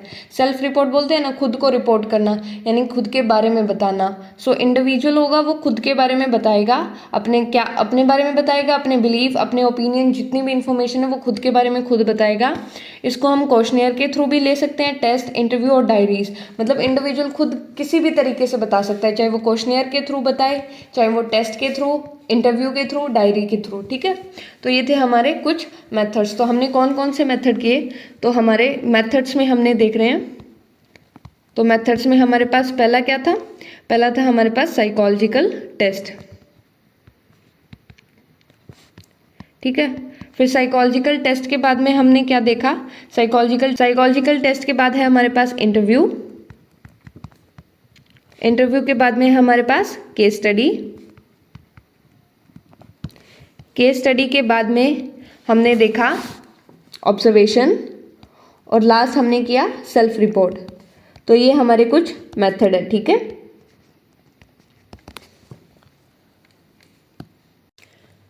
तो इस पार्ट में हम समझेंगे अब इंटेलिजेंस। तो स्टार्ट करते हैं। So meaning and nature of intelligence. तो intelligence is a key construct use to understand how individuals differ from one another. कि हमने देखा कि वेरिएशंस होता है, इंडिविजुअल एक दूसरे से डिफर करते हैं, अलग होते हैं। तो जो हमारा इंटेलिजेंस है वो हमें इस चीज़ को समझने में हेल्प करता है, ठीक है। And it also explains how people adapt their behaviour to the environment. अब अडेप्ट देयर बिहेवियर, जैसे मान लो कि हम जैसे इंडिविजुअल्स है, तो सर्दी होती है तो हम अलग तरह से ड्रेस होते हैं, और मान लो गर्मी होती है तो हम अलग तरह से होते हैं। मतलब हम खुद की बॉडी को क्या करते हैं, एनवायरमेंट के साथ अडेप्ट करते हैं। तो ये तो एक सिनेरियो, सिंपली एक एग्जांपल है। ऐसे ही बहुत सारी चीज़ें होती है कि हम सोसाइटी में किस तरह से अडेप्ट करते हैं, हम कोई पर्टिकुलर सिचुएशन में किस तरह से अडेप्ट करते हैं। तो ओवरऑल हम हमारे एनवायरमेंट में, हम हमारी जो सर्कमस्टांसेस हैं उसमें कैसे अडेप्ट करते हैं, वो हमें इंटेलिजेंस बताता है, ठीक है। So the psychological notion of intelligence is different from the common sensical notion. कि मान लो हम, एक तो हमारा कॉमन सेंस का नोशन होता है कि मान लो इंटेलिजेंस हम क्या समझते हैं, जो इंडिविजुअल एकेडमिक परफॉर्मेंस में बेटर परफॉर्म करता है, हम ये समझते हैं कि वही इंटेलिजेंस होगा। ये तो हमारा कॉमन सेंस का व्यू है, ठीक है। बट जो हमारा कॉमन सेंस और जो हमारा साइकोलॉजिकल नोशन है वो दोनों अलग है। कि साइकोलॉजी में हम इंटेलिजेंस उसको कंसीडर नहीं करते जो एकेडमिक्स में अच्छा परफॉर्म करेगा, उसके हमारे अलग क्राइटेरिया समझने के। तो common and psychological views of intelligence. तो एक इंटेलिजेंट पर्सन क्या होता है, is often seen as having mental alertness, ready wit and quickness in learning, ability to understand relationship. Individual जो इंटेलिजेंट होगा वो क्या होगा, उस मेंटल अलर्टनेस होगी उसमें, मतलब, और रेडी विट होगा, यानी वो जल्दी और समझदारी से आंसर कर सकता है। क्विकनेस इन लर्निंग, की कोई भी अगर हम उसको काम समझाएंगे तो वो जल्दी उसको लर्न कर लेगा। एबिलिटी टू अंडरस्टैंड रिलेशनशिप, की अपनी जो रिलेशनशिप है उसको अच्छे से समझ पाएगा। और ऑक्सफोर्ड डिक्शनरी क्या कहती है, it defines intelligence as the power of perceiving, learning, understanding and knowing. तो हम इसको कैसे याद कर सकते हैं, इसको हम PLUK, प्लग के नाम से याद कर सकते हैं, ठीक है। एक काइंड ऑफ निमोनिक है, प्लग से याद कर सकते हैं कि ऑक्सफोर्ड डिक्शनरी ने इंटेलिजेंस को कैसे डिस्क्राइब किया। So it defined intelligence as the power of perceiving. Perceiving क्या होता है, कि मान लो किसी चीज़ को देखना, जैसे कुछ सेंसेस प्लस मीनिंग मेकिंग हमारा परसेप्शन होता है। तो हम कोई चीज़ को कैसे परसीव कर रहे हैं वो चीज़, लर्निंग कैसे याद कर रहे हैं, कैसे समझ रहे हैं और कैसे उसको जान रहे हैं। तो वो सारी चीज़ हमारी ऑक्सफोर्ड डिक्शनरी ने बताया कि अगर जिसके अंदर ये पावर होती है उसको हम इंटेलिजेंट कंसीडर करते हैं। So power of perceiving, learning, understanding and knowing, plug से हम इसको याद करेंगे। Early theorist also use these attributes to define intelligence. फिर आता है डेफिनेशन, कि हमारे जो साइकोलॉजिस्ट है अलग अलग, उन्होंने कुछ डेफिनेशंस दी है हमारी, तो उनको देखते हैं। सबसे पहले एल्फ्रेड बिने। तो बिने ने क्या बताया, तो इसको हम JUR से याद करेंगे, ठीक है। जज well, understand well and reason well. So he defined intelligence as the ability to judge well, understand well and reason well। और हमारी ऑक्सफोर्ड डिक्शनरी ने क्या बताया था, ऑक्सफोर्ड डिक्शनरी को हम याद कर लेंगे PLUK, प्लग से, यानी कि power of perceiving, learning, understanding and knowing. और एल्फ्रेड बिने का जर, ठीक है, कुछ भी रज कर लो, जर कर लो, ठीक है, जर, ठीक है। जज well, understand well and reason well. और he was the first psychologist to work systematically on intelligence. कि जो मान लो इंटेलिजेंस पे सबसे पहले कोई साइकोलॉजिस्ट ने काम किया था, तो एल्फ्रेड बिने हमारा उनमें से पहला इंडिविजुअल था जिसने इंटेलिजेंस के ऊपर काम किया था, ठीक है। सो एल्फ्रेड बिने ने क्या बताया, जज well, understand well and reason well. Oxford dictionary ने क्या बताया हमारा, plug, power of perceiving, learning, understanding and knowing, ठीक है। अब आता है वेशलर, इसको कैसे प्रोनाउंस करेंगे, वेशलर, ठीक है। So viewed intelligence in term of its functionality and adaptive value. कि वेशलर ने क्या बोला कि हम इंटेलिजेंस को उसके फंक्शन से और उसकी अडेप्टिव वैल्यू से समझते हैं। फंक्शन, जैसे हमारे इंटेलिजेंस का कुछ ना कुछ तो फंक्शन होगा, हम उसका कुछ ना कुछ तो काम करेंगे, तो उसके बेसिस पे उसको समझना। और अडेप्टिव वैल्यू, जैसे अभी हमने देखा था ना कि हम एनवायरनमेंट में अडेप्ट करते हैं। मान लो कोई सिचुएशन किसी तरह की होगी, मान लो फैमिलीज में भी किसी तरह का एनवायरनमेंट होता है, तो उसमें अडेप्ट करना। कभी मुश्किलें आती है तो उसमें हम कैसे अडेप्ट करते हैं, खुशी में कैसे अडेप्ट करते हैं, हर एक चीज़ में कैसे खुद को अडेप्ट करते हैं, ठीक है। मान लो कुछ सर्कमस्टांसेस ऐसे होते हैं जिसमें हमें बहुत डिफिकल्ट कंडीशंस में रहना पड़ता है, तो वहाँ अडेप्ट करना, बोलते हैं ना सर्वाइव करना। तो वेशलर ने ये बोला कि हम इंटेलिजेंस को उसके फंक्शंस और उसकी अडेप्टिव वैल्यू से समझते हैं। सो उसने क्या डिस्क्राइब किया, he defined intelligence as the global and aggregate capacity. ये तो हमने जब एट्रीब्यूट्स किया था तब भी किया था कि intelligence is a global capacity, यानी कि हम ओवरऑल लेते हैं, होलिस्टिक वे में समझते हैं, ठीक है। Global and aggregate capacity of an individual to think, act and deal. तो वेशलर का हम कैसे समझेंगे, थिंक, एक्ट एंड डील, ये चीज़ हमें ध्यान रखनी है। Think rationally, act purposefully and deal effectively with the environment, कि हमें रीजन के साथ सोचना है, हमें इस तरह से एक्ट करना है कि हमारा पर्पस फुलफिल हो, और deal effectively with the environment, कि हमें इफेक्टिवली हमारे एनवायरनमेंट के साथ डील करना है, ठीक है। सो हमने क्या किया अभी, ऑक्सफोर्ड का किया। ऑक्सफोर्ड में क्या था हमारा, plug, power of perceiving, learning, understanding and knowing. फिर हमने किया एल्फ्रेड बिने। एल्फ्रेड बिने ने क्या बताया, जर। जर का मतलब क्या था, जज well, understand well and reason well, ठीक है। Intelligence is the ability to जज well, understand well and reason well. फिर हमने देखा वेशलर का, तो वेशलर ने क्या बताया हमें, थिंक, एक्ट एंड डील। तो उन्होंने फंक्शनैलिटी और एडेप्टिव वैल्यू पे फोकस किया, think rationally, act purposefully and deal effectively with the environment. और जो हमारे वेशलर हैं उनके इंटेलिजेंस टेस्ट भी बहुत ज़्यादा यूज़ किए जाते हैं, कि मान लो वेशलर बच्चों के लिए अलग बनाया उन्होंने, अडल्ट्स के लिए, एडोलसेंट्स के लिए अलग बनाया, तो उनके टेस्ट का भी हम इंटेलिजेंस मेजर करने में यूज़ करते हैं, ठीक है। फिर हमारे जो नेक्स्ट साइकोलॉजिस्ट है वो है गार्डनर एंड स्टर्नबर्ग।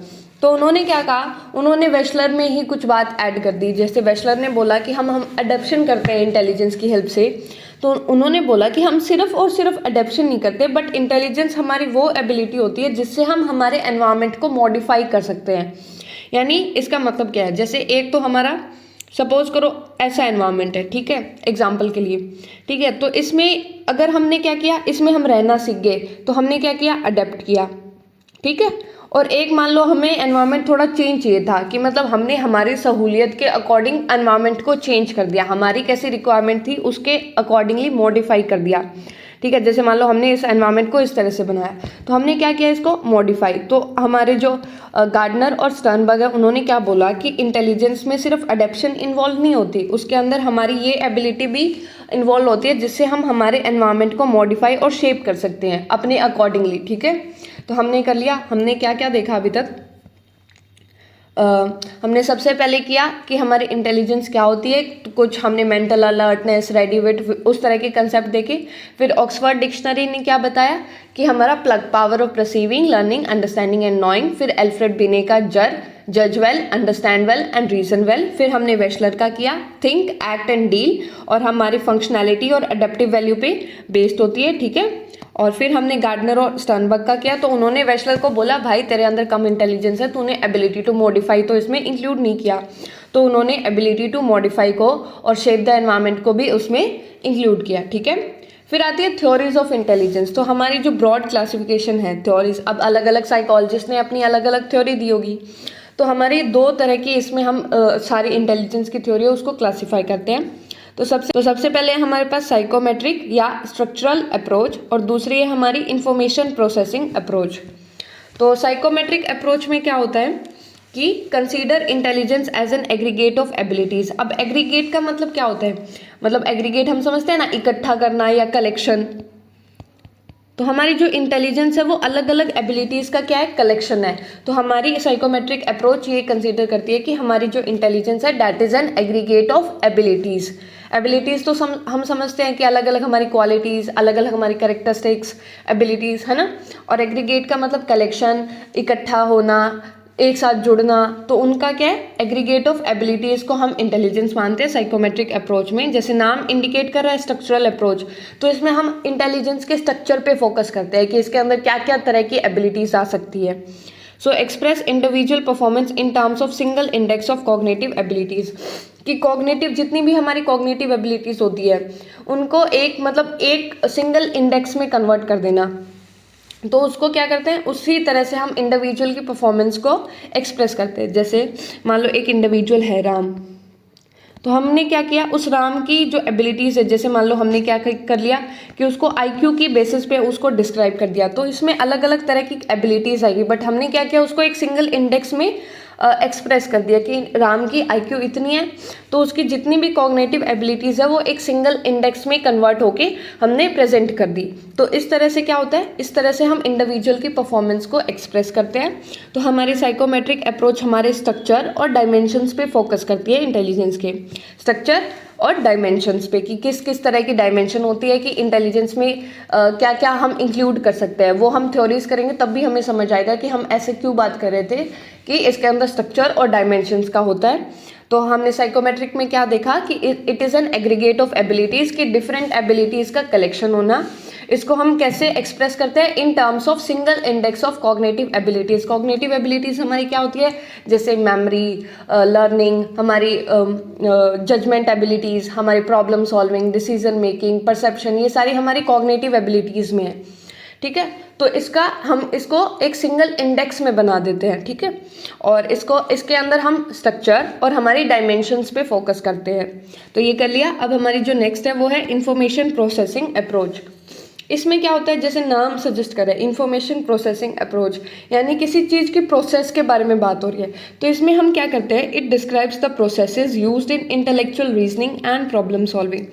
तो ये हमारी जो अप्रोच है, ये हमारी स्ट्रक्चर पे फोकस कर रही है। ये हमारा मतलब वर्ड पे बोल सकते हैं कि वर्ड पे फोकस कर रही है कि क्या क्या होता है। ये जो अप्रोच है वो हाउ पे फोकस कर रही है कि कैसे। ये साइकोमेट्रिक अप्रोच देखती है कि क्या क्या होता है, और इन्फॉर्मेशन प्रोसेसिंग देखती है कि कैसे कैसे होता है। ठीक है, ये उन प्रोसेसेस को डिस्क्राइब करती है जो हम इंटेलेक्चुअल रीजनिंग करने के टाइम पे यूज़ करते हैं। मान लो हम किसी तरह की कोई इंटेलिजेंस शो करेंगे, हम हमारी कुछ रीजनिंग करेंगे, हम कुछ प्रॉब्लम सॉल्व करेंगे, तो उसके अंदर क्या क्या प्रोसेसेस इन्वॉल्व होती है उसको डिस्क्राइब करती है इंफॉर्मेशन प्रोसेसिंग अप्रोच। और ये किस पे फोकस करती है कि how an intelligent person acts, कि एक इंटेलिजेंट पर्सन कैसे बिहेव करता है, कैसे एक्ट करता है, उस पर फोकस करती है। And emphasises cognitive functions underlying intelligent behaviour rather than its structure, कि स्ट्रक्चर पे फोकस नहीं करती, हमारे कॉग्निटिव फंक्शंस पे फोकस करती है। ठीक है, तो साइकोमेट्रिक अप्रोच कर ली और इंफॉर्मेशन प्रोसेसिंग अप्रोच हमने कर ली। तो एक बार हम रिवाइज करते हैं कि हमने क्या क्या किया। तो हमने सबसे पहले क्या किया, इंटेलिजेंस के अलग अलग तरह की डेफिनेशंस देखी। और इंटेलिजेंस में हमने सबसे पहले एक तो बेसिक देखा था कि मेंटल अलर्टनेस होना, रेडी विट होना, quick in learning, understanding relationship, वो किस में आता है, वो उन सबको हम इंटेलिजेंस का पार्ट कंसीडर करते हैं। फिर हमने क्या किया, एक हमने ऑक्सफोर्ड डिक्शनरी के अकॉर्डिंग किया। अब ऑक्सफोर्ड डिक्शनरी के अकॉर्डिंग हमने क्या देखा था कि हमारी जो प्लक यानी कि perceiving, power of perceiving, learning, understanding and knowing. ठीक है, ये सारी चीज़ हमने ऑक्सफोर्ड डिक्शनरी में की। फिर हमने नेक्स्ट क्या किया, नेक्स्ट हमने ऑक्सफोर्ड डिक्शनरी के बाद में एल्फर्ड बिने की डेफिनेशन देखी। एल्फर्ड बिने ने क्या बोला कि जर यानी कि एबिलिटी टू जज well, understand well and reason well. ठीक है, ये हमने किया। फिर हमने क्या किया, फिर हमने वेशलर की देखी। वेशलर ने हमें क्या बोला कि हमारी जो इंटेलिजेंस है वो फंक्शनैलिटी प्लस अडेप्टिव वैल्यू पे फोकस किया इसने। ठीक है, अडेप्टिव वैल्यू। और साथ में हमने तीन वर्ड्स किए थे, वो थे थिंक, एक्ट एंड डील। ये किया था हमने वेशलर की डेफिनेशन में, think rationally, act purposefully and deal effectively with the environment. फिर वेशलर के बाद में हमने किया था गार्डनर एंड स्टर्नबर्ग।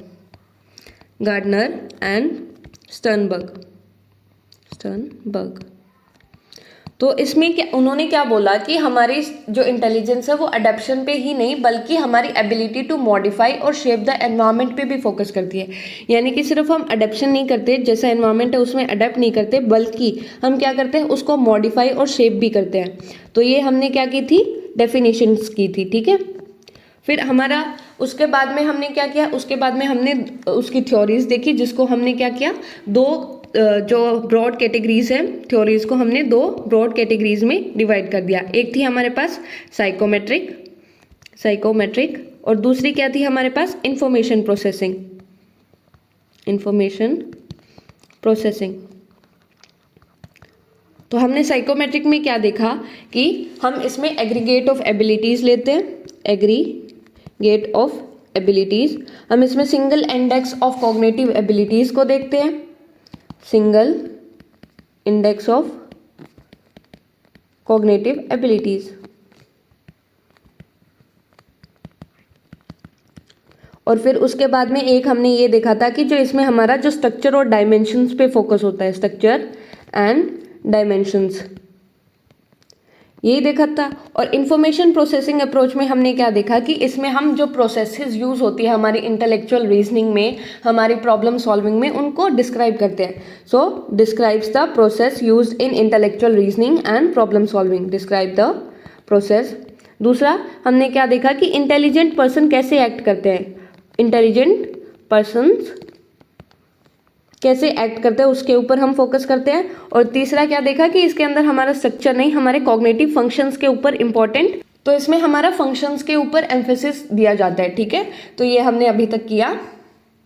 अब जो हमारी पहली थ्योरी है वो है एल्फ्रेड बिने की, जिसको हम यूनिफैक्टर और वन फैक्टर थ्योरी बोलते हैं। So Alfred Binet was the first psychologist to formalize the concept of intelligence in terms of mental operations. कि हमारे जो एल्फ्रेड बिने, हमने ये भी देखा था कि जो बिने वो फर्स्ट साइकोलॉजिस्ट थे जिन्होंने इंटेलिजेंस के ऊपर काम किया था। तो उन्होंने क्या किया, जो हमारी इंटेलिजेंस को मेंटल ऑपरेशंस की टर्म में समझाने की कोशिश की थी। मेंटल ऑपरेशंस हम समझते हैं ना, जो काम हम हमारे दिमाग से करते हैं, जो हमारी मेंटल प्रोसेसेस होती है, उनके टर्म्स में, उनकी तरह से समझाने की कोशिश की थी एल्फ्रेड बिने ने। So Binet's theory arose from his interest in differentiating more intelligent from less intelligent individuals. तो उन्होंने क्या किया, एक हमारे पास होता है मोर इंटेलिजेंट, एक ज़्यादा इंटेलिजेंट इंडिविजुअल होते हैं, एक लेस होते हैं। तो उन्होंने क्या किया, इन दोनों के बीच में डिफरेंशिएट करने की कोशिश की थी। ठीक है, डिफरेंशिएट।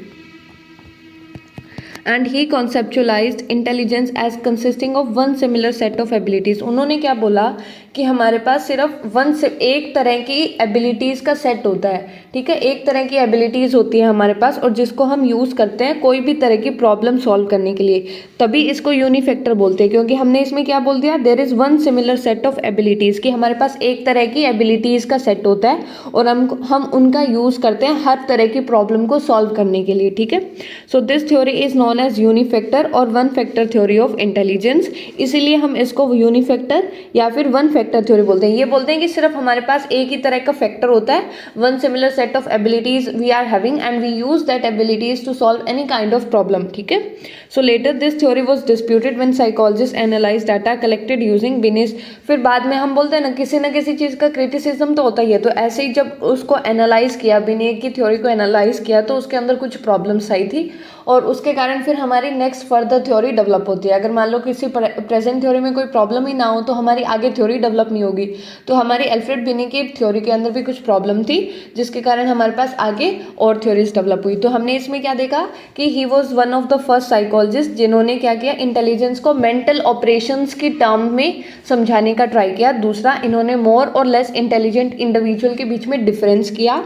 तीसरा, कि इन्होंने क्या बोला कि we are having only one similar set of abilities, एक तरह की एबिलिटीज़ का हमारे पास सेट होता है जिसका यूज़ करके हम कोई भी प्रॉब्लम सॉल्व करते हैं, इसलिए इसको यूनिफैक्टर और वन फैक्टर थ्योरी बोलते हैं। फिर हमारे पास आती है चार्ल्स स्पीयरमैन की थ्योरी, जिसको हम टू फैक्टर थ्योरी बोलते हैं। तो इन्होंने टू फैक्टर थ्योरी किसकी क्या चीज़ यूज़ करके निकाली, फैक्टर एनालिसिस। ये हमें ध्यान रखना है कि इन्होंने फैक्टर एनालिसिस का यूज़ किया था। अब फैक्टर एनालिसिस क्या होता है, इसमें हम बहुत सारे जैसे वो करते हैं, फैक्टर्स होते हैं हमारे पास, बहुत सारी कॉमन ट्रेड्स को एनालाइज करके फिर उसको लास्ट में निकाल देते हैं। जैसे मान लो कुछ मैं टर्म्स बताती हूँ आपको, जैसे एक्सट्रोवर्ट हो गया, हमारा फ्रेंडली नेचर हो गया, एक हमारे पास आउटगोइंग हो गया, ये क्या है, ये सारे एक तरह से मिल रहे हैं कि उस इंडिविजुअल की पर्सनैलिटी किस तरह की है ना। तो हम इसको एक पर्टिकुलर ट्रेट में कैटेगराइज कर देते हैं, यानी कि कुछ कॉमन चीज़ें निकाल देते हैं कि बहुत सारी हमारे पास क्वालिटीज़ हैं, उन क्वालिटीज़ के बीच में कुछ कॉमन होता है। फिर लास्ट में हम क्या करते हैं, जो एक जैसी मैच करती है तो उन फैक्टर्स को हम एनालाइज करके लास्ट में एक फैक्टर में कन्वर्ट कर देते हैं, तो उसको हम फैक्टर एनालिसिस बोलते हैं। यानी कि हमारे पास बहुत सारे फैक्टर्स होते हैं और उन फैक्टर को देख के हम कुछ कॉमन निकाल देते हैं, तो उसको हम फैक्टर एनालिसिस बोलते हैं। कि हमारे पास जैसे मान लो 50 फैक्टर्स थे, तो जब हमने इन फैक्टर्स को क्या किया, एनालाइज किया, या मान लो 50 हमारे पास क्वालिटीज़ थी, या उसको फैक्टर्स बोल देते हैं कि 50 हमारे पास क्या थी, कुछ क्वालिटीज़ थी। तो हमने उनको एनालाइज किया और एनालाइज करके हमें पता लगा कि वो ओवरलैपिंग थी, और उनको हमने एक साथ एनालाइज करके उनको लास्ट में 5 क्वालिटीज़ में कन्वर्ट कर दिया। तो ये क्या होता है, हमारा फैक्टर एनालिसिस होता है, ठीक है। सो उनके अकॉर्डिंग इंटेलिजेंस के अंदर 2 तरह के फैक्टर होते हैं। तो उन्होंने सारा एनालाइज किया, तो उन्होंने क्या बताया फैक्टर एनालिसिस करके कि हमारे पास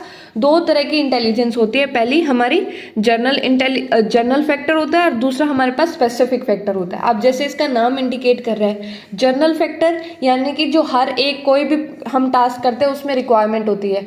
जैसे मान लो हम नॉर्मली कहीं कुछ देते हैं, सपोज हम कोई टेस्ट देते हैं, तो उसमें हमें सबसे पहले देखते हैं ना कि इस इंडिविजुअल की इतनी एबिलिटी है या नहीं है कि ये आगे वाली चीज़ें सीख सकता है। जैसे कोई कॉम्पिटिटिव एग्जाम होता है तो उसमें कुछ क्वालिफाइंग नेचर होता है, जिसमें वो हमारी क्या करते हैं, जर्नल एबिलिटी चेक करते हैं, और फिर बाद में वो हमें उस स्पेसिफिक फील्ड के लिए नॉलेज या ट्रेनिंग प्रोवाइड करते हैं। तो जर्नल फैक्टर क्या होता है, ऐसे मेंटल ऑपरेशंस जो primary and common to all performance, मतलब जो सब परफॉर्मेंस में यूज़ होता है। मतलब हमारी कुछ तो ऐसी इंटेलिजेंस होगी, जैसे ये समझो कि हमारी कुछ अंडरस्टैंडिंग पावर होती है, तो वो क्या होती है, कॉमन। हम कोई भी सब्जेक्ट समझने के लिए क्या करते हैं, हमारी अंडरस्टैंडिंग पावर का यूज़ करते हैं। तो हमारे पास एक जनरल इंटेलिजेंस होती है जो हम हर एक चीज़, हर एक परफॉर्मेंस में जिसका यूज़ होता है। और दूसरी क्या होती है, हमारे पास एक स्पेसिफिक फैक्टर्स होता है। अब स्पेसिफिक फैक्टर्स जो हम कुछ पर्टिकुलर टास्क लर्न करने के लिए, या कुछ हमारी स्पेसिफिक एबिलिटीज़ होती है। जैसे मान लो अब विराट कोहली है, तो वो क्रिकेट के फील्ड में बहुत अच्छा है, तो वो उसकी एक स्पेसिफिक क्वालिटी होगी, ठीक है। And it represent specific abilities related to particular task और डोमेन्स। तो कुछ पर्टिकुलर फील्ड में जैसे इंडिविजुअल्स बहुत अच्छा परफॉर्म करते हैं, जैसे बैडमिंटन में कोई अच्छा परफॉर्म कर रहा है, कोई हमारा स्टडीज़ में, जैसे न्यूटन ने कुछ एक उसके अंदर स्पेसिफिक एबिलिटी थी तो उसने वो निकाला। तो हर एक इंडिविजुअल के अंदर कुछ ना कुछ स्पेसिफिक एबिलिटीज़ होती है। और जो जनरल हमारा फैक्टर होता है वो हर एक परफॉर्मेंस के लिए प्राइमरी और कॉमन होता है। मतलब उसकी रिक्वायरमेंट तो होगी, मान लो हमें बेसिक अंडरस्टैंडिंग होनी चाहिए कुछ भी स्पेसिफिक समझने के लिए, तो हमारा जनरल फैक्टर जो प्राइमरी और कॉमन होता है, और स्पेसिफिक फैक्टर यानी कि कुछ स्पेसिफिक एबिलिटीज़। और जो इंडिविजुअल्स हमारे जी फैक्टर के अंदर हाई होते हैं उनके अंदर स्पेसिफिक एबिलिटीज़ भी होती है, जिसके कारण वो क्या करते हैं, अलग अलग एरियाज़ के अंदर बढ़िया परफॉर्म करते हैं। जैसे सिंगिंग, आर्किटेक्चर, साइंस, स्पोर्ट्स, अलग अलग हो सकते हैं। जैसे लता मंगेशकर ले लेते हैं, तो उनके अंदर वो सिंगिंग की क्या थी, स्पेसिफिक एबिलिटीज़ थी, ठीक है। तो ऐसे हमारे पास चार्ल्स स्पीयरमैन ने क्या किया, फैक्टर एनालिसिस का यूज़ किया, जिसमें उन्होंने फैक्टर्स को एनालाइज करके लास्ट में इंटेलिजेंस को 2 कैटेगरीज में डिवाइड कर दिया। जिसमें पहला हमारा जनरल फैक्टर है जो हर एक परफॉर्मेंस के लिए हमें चाहिए। दूसरा क्या है, हमारा स्पेसिफिक फैक्टर है। अब जैसे हम एग्जांपल लेते हैं कि जैसे हम स्कूल में जाते हैं तो हमारे बेसिक अंडरस्टैंडिंग, थोड़ा बहुत समझने के लिए बेसिक अंडरस्टैंडिंग चाहिए। और ऐसे ही अब हम कोई स्पेसिफिक एक सब्जेक्ट में एक्सेल करते हैं तो वो क्या होगी, हमारी एक स्पेसिफिक एबिलिटी होगी, ठीक है। तो ये हमारे चार्ल्स स्पीयरमैन ने थ्योरी दी थी, जिसको हम 2 फैक्टर थ्योरी बोलते हैं।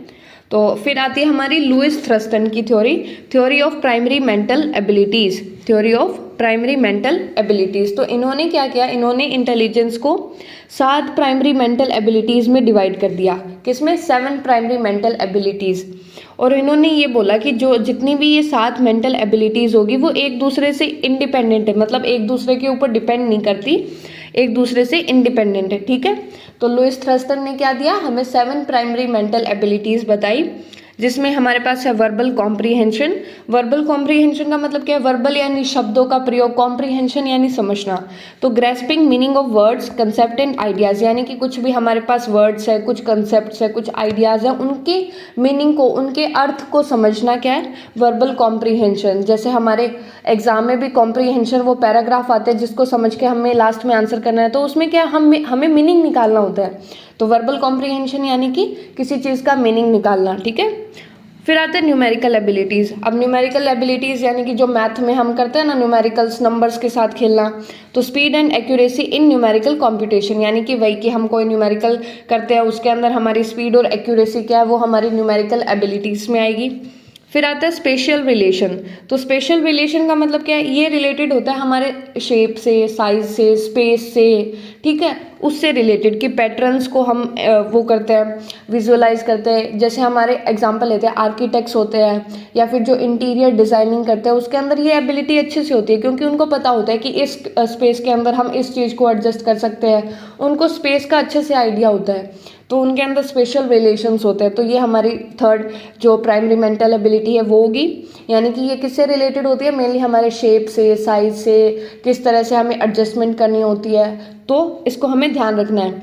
फिर आता है परसेप्चुअल स्पीड। अब परसेप्चुअल का मतलब क्या होता है कि हम कितना जल्दी परसीव कर लेते हैं कोई चीज़, ठीक है, कितनी जल्दी एक चीज़ को, जैसे मान लो हमें कुछ चीज़ दिखाई तो हम कितनी जल्दी उसको समझ लेते हैं, कितनी जल्दी हमारी परसीविंग पावर है, तो वो आता है हमारा परसेप्चुअल स्पीड, ठीक है। मान लो मैंने अगर आपको कुछ पेड़ दिखाया किसी तरह का, तो आपने कितनी जल्दी उस पेड़ के बारे में सब कुछ परसीव कर लिया कि इसका इतनी हाइट है, इसका ये कलर है, तो ये सारी चीज़ आएगी हमारी परसेप्चुअल स्पीड में। फिर वर्ड फ्लुएंसी, यानी कि हम कितने फ्लुएंटली वर्ड्स का यूज़ कर सकते हैं। जैसे मान लो जो इंग्लिश में बहुत ज़्यादा फ्लुएंट होते हैं तो उनके वर्ड्स कितने अच्छे से फ्लो करते हैं ना, like a stream, like a river, ऐसे फ्लो करते हैं। तो वर्ड फ्लुएंसी यही होती है कि हम कितने अच्छे से, कितने फ्लुएंटली हमारे वर्ड्स का यूज़ कर सकते हैं। फिर आता है मेमोरी। मेमोरी हमें याद रखना, यानी कि हम कितने अच्छे से कोई भी इंफॉर्मेशन है, कोई भी हमारे पास डाटा है, उसको रिकॉल कर सकते हैं, कितना अच्छे से उसको याद कर सकते हैं, वो हमारा मेमोरी होगा। फिर आता है हमारे पास इंडक्टिव रीजनिंग। इंडक्टिव रीजनिंग में क्या होता है कि हमें कुछ फैक्ट्स दिए होते हैं और उससे हमें कुछ जर्नल रूल्स निकालने होते हैं, तो इस प्रोसेस को क्या बोलते हैं, इंडक्टिव रीजनिंग। तो हमने 7 प्राइमरी मेंटल एबिलिटीज़ की। अब इसको याद कैसे रखेंगे, एक थोड़ा सा निमोनिक है अगर आपको चाहिए, और अगर आपको थोड़ा ईजी वे में याद करना है तो हम इसका यूज़ कर सकते हैं, जो कि है जैसे VPN सिम, और फिर एक रहता है जो कि है W, तो उसको हमें ऐसे याद रखना पड़ेगा, VPN सिम W। अब VPN हमें पता है वर्चुअल प्राइवेट नेटवर्क होता है, और सिम जो हम फ़ोन में डालते हैं, तो ये आपस में थोड़ा रिलेट कर रहा है ना, जैसे VPN नेटवर्क से रिलेटेड है और हमारी सिम भी नेटवर्क से रिलेटेड होती है, तो यही है। तो जैसे इसमें स्पीड वगैरह का भी नाम आ रहा है, जैसे speed and accuracy numerical computation, तो ऐसे याद कर सकते हैं कि हम वर्चुअल मतलब VPN सिम W, V यानी कि हमारा वर्बल कॉम्प्रीहेंशन, P यानी कि हमारा परसेप्चुअल स्पीड, N यानी कि हमारा न्यूमेरिकल एबिलिटीज़, S यानी हमारा स्पेशल रिलेशंस, I हमारा इंडक्टिव रीजनिंग, M हमारा मेमोरी, और W से हमारा वर्ड फ्लुएंसी। तो हम इसको ऐसे याद कर सकते हैं, ये थोड़ा सा निमोनिक है याद करने के लिए। तो एक बार हम रिवीजन करते हैं कि हमने क्या किया। तो सबसे पहले हमने देखी एल्फ्रेड बिने। तो एल्फ्रेड बिने हमारे जो one of the first psychologist थे जिन्होंने हमारी इंटेलिजेंस को मेंटल ऑपरेशंस की टर्म्स में समझाया, ठीक है, फर्स्ट साइकोलॉजिस्ट जिन्होंने क्या किया, हमारी जो इंटेलिजेंस है मेंटल ऑपरेशंस के टर्म्स में समझाया, ठीक है। फिर उन्होंने क्या बोला कि उन्होंने मोर और लेस जो हमारे इंटेलिजेंट इंडिविजुअल्स होते हैं, more and less intelligent individuals के बीच में उन्होंने डिफ्रेंशिएट किया, और उन्होंने बोला कि हमारे पास one similar set of abilities होता है, one similar set of abilities जिसका हम यूज़ करते हैं कोई भी प्रॉब्लम को सॉल्व करने के लिए। और फिर इन्हीं की जो थ्योरी है उसको हम यूनिफैक्टर या वन फैक्टर थ्योरी बोलते हैं, ठीक है, यूनिफैक्टर या वन फैक्टर। तो ये हमने एल्फ्रेड बिने में किया। फिर हमने जो नेक्स्ट थ्योरी की वो की चार्ल्स स्पीयरमैन की, चार्ल्स स्पीयरमैन। तो उन्होंने क्या किया कि उन्होंने 2 फैक्टर थ्योरी दी, ठीक है, 2 फैक्टर थ्योरी। और किसका यूज़ करके, ये हमें ध्यान रखना है कि उन्होंने फैक्टर एनालिसिस एक टेक्निक होती है उसका यूज़ किया था, और उन्होंने हमें 2 फैक्टर्स बताए। फैक्टर एनालिसिस का यूज़ करके उन्होंने 2 फैक्टर बताए। एक तो हमारा होता है G फैक्टर जिसको हम जनरल फैक्टर बोलते हैं, एक होता है हमारे पास S फैक्टर जिसको हम स्पेसिफिक फैक्टर बोलते हैं। फिर हमने नेक्स्ट की लुइस थ्रस्टन की theory, Louis Thurstone theory of primary mental abilities. तो उन्होंने हमें क्या बताया कि 7 प्राइमरी मेंटल एबिलिटीज़ होती है, first, second, third, fourth, fifth, sixth और 7th। तो इसको हमने याद कैसे किया था, VPNSIMW ऐसे याद किया। V यानी कि वर्बल कॉम्प्रीहेंशन, P यानी कि परसेप्चुअल स्पीड, N यानी कि न्यूमेरिकल एबिलिटीज़, S यानी स्पेशल रिलेशंस, I यानी इंडक्टिव रीजनिंग, M यानी मेमोरी और W यानी वर्ड फ्लुएंसी। तो हमने ऐसे इसको किया था।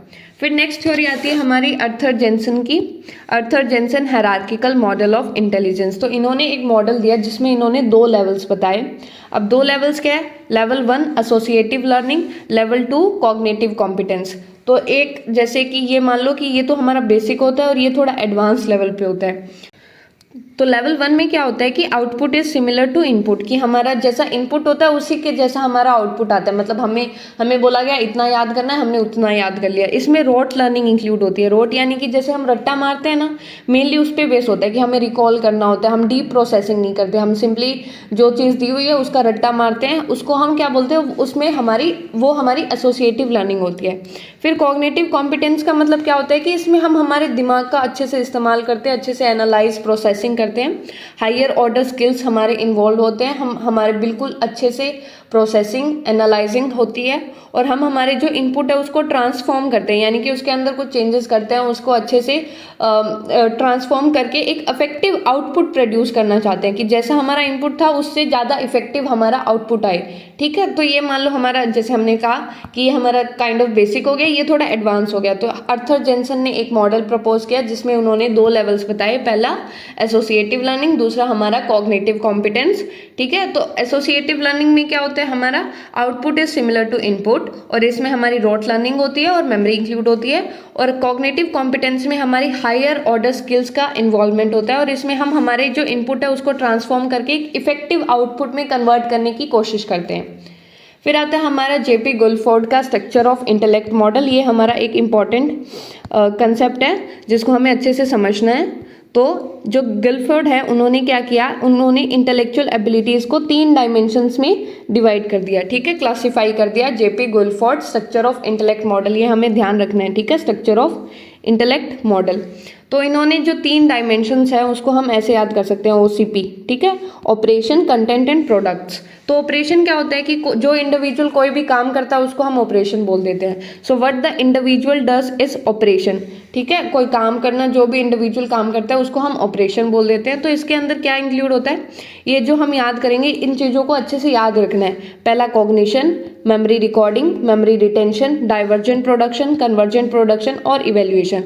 तो ये कितने हो गए, 1 2 3 4 5 6। तो ये 6 है। इसमें हमारे पास कितने ऑपरेशन है, 6। तो ऑपरेशन क्या होता है, व्हाट द इंडिविजुअल डज। तो ये हमारा ऑपरेशन है, यानी जो इंडिविजुअल काम करता है। और इसके अंदर क्या क्या इंक्लूड होता है, कॉग्निशन, यानी कि हमारी जो एबिलिटीज़ होती है, कॉग्निशन की जो एबिलिटीज़ होती है, हम जो दिमाग का यूज़ करते हैं वो कॉग्निशन में आ गया। मेमोरी रिकॉर्डिंग, मेमोरी रिटेंशन, कि मेमोरी को रिकॉर्ड करना और रिटेन करके रखना, दोनों चीज़ आएगी, मेमोरी रिकॉर्डिंग और मेमोरी रिटेंशन।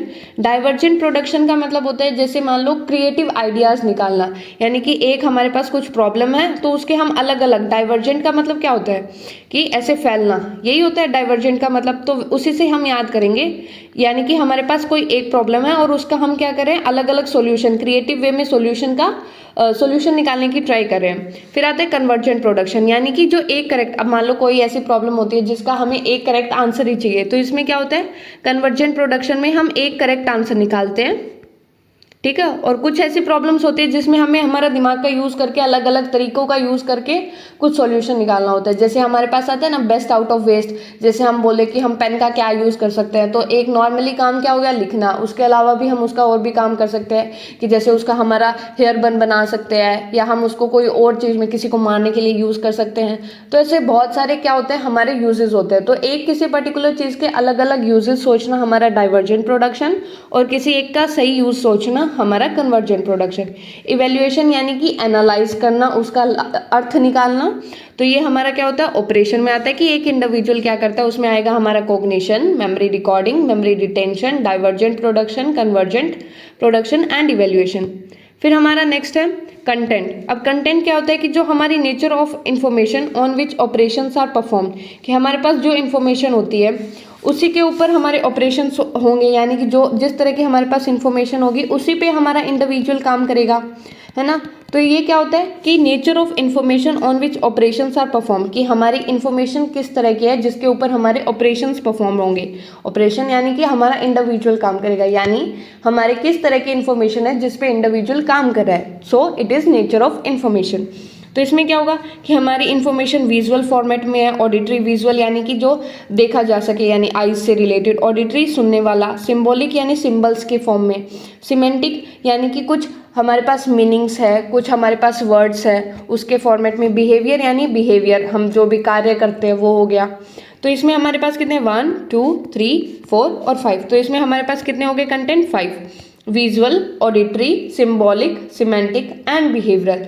और ऑपरेशन में हमारे पास 6 है, हमारी cognition, memory recording, memory retention, convergent production, divergent production and evaluation. ठीक है, फिर आता है हमारा प्रोडक्ट्स।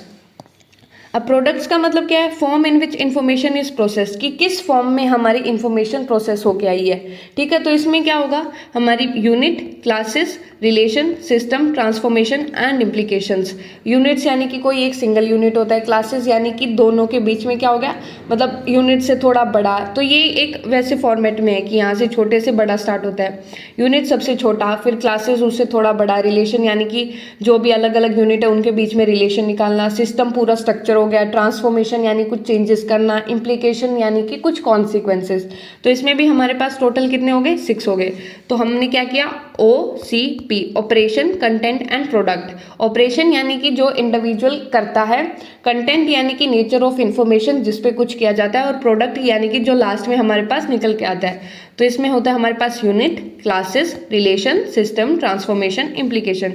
तो इस मॉडल में हमारे पास कितने सेल्स होते हैं, हमने देखा OCP, इसमें हमारे पास 6, C इसमें हमारे पास कितने 5 और P के अंदर हमारे पास कितने 6। तो इन तीनों को हम मल्टीप्लाई करेंगे तो हमारे पास क्या आएगा 180 आएगा। ठीक है, so it proposes 180 intellectual abilities. Each ability is defined by a combination of operation, content and product. So अभी तक हमने जितनी भी थ्योरीज की है वो सारी थ्योरीज हमारी साइकोमेट्रिक अप्रोच है। साइकोमेट्रिक अप्रोच यानी कि जहाँ एग्रीगेट ऑफ एबिलिटीज़ होती है और हम स्ट्रक्चर पे फोकस करते हैं। तो हमने इनमें सब में डायमेंशंस देखी, तो ये हमारी साइकोमेट्रिक अप्रोच होगी। एक बार हम रिवाइज करते हैं कि हमने ये जो अभी 2 थ्योरी की, तो हमने पहले की अर्थर जेन्सेन की थ्योरी, अर्थर जेन्सेन। तो उन्होंने क्या किया, उन्होंने 2 लेवल दिए, लेवल 1 एंड लेवल 2। लेवल 1 में क्या था, एसोसिएटिव लर्निंग था हमारा। अब इसमें क्या होता है कि हमारा जो इनपुट होता है वो आउटपुट के बराबर ही होता है, और हम इसमें रोट लर्निंग पे ज़्यादा फोकस करते हैं। और सेकंड क्या था हमारा, कॉग्निटिव कॉम्पिटेंस। इसमें क्या होता है कि हम हमारे इनपुट को ट्रांसफॉर्म करते हैं एक इफेक्टिव रिजल्ट और इफेक्टिव आउटपुट निकालने के लिए। ठीक है, तो ये हमारी अर्थर जेन्सेन की थ्योरी थी। फिर हमने किया गुल्फर्ड का model, structure of intellect model. तो इसमें हमने क्या देखा, operation, content and product, operation, content and product. तो इसमें हमने 6 ऑपरेशंस देखे, 5 हमारे पास कंटेंट थे और 6 हमारे पास प्रोडक्ट थे। तो ऑपरेशन में जैसे हमारे पास cognition, divergent production, convergent production, evaluation, memory retention, memory production, ये मेमोरी रिकॉर्डिंग, ये सारा था। कंटेंट में हमने देखा जैसे सिमेंटिक, कंटेंट में हमारे पास क्या था, हमारे पास visual, auditory, symbolic, semantic, behavioural, ये सब कुछ देखा। फिर हमने प्रोडक्ट्स में हमने 6 प्रोडक्ट्स देखे, जिसमें क्या है, यूनिट, क्लासेस, रिलेशन, सिस्टम और ट्रांसफॉर्मेशन एंड इम्प्लीकेशंस। तो हमारा ऑपरेशन क्या था कि जो इंडिविजुअल करता है, व्हाट इंडिविजुअल डज, वो हमारा ऑपरेशन होता है। कंटेंट हमारा नेचर ऑफ इंफॉर्मेशन क्या है, और प्रोडक्ट की हमारा किस फॉर्म में हमारे रिजल्ट निकल के आए, तो वो हमारा प्रोडक्ट हो गया। और इसमें हमारे पास 6 × 5 × 6 होता है, तो हमारे पास टोटल कितने सेल हो जाते हैं 180। तो ये हमने अभी तक कवर किया। सो इस वीडियो में हम इतना ही कवर करेंगे, आगे का पार्ट हम नेक्स्ट वीडियो में कवर करेंगे। And thank you for watching it. और अगर आपको ये वीडियो हेल्पफुल लगी तो please like, share and subscribe to my channel.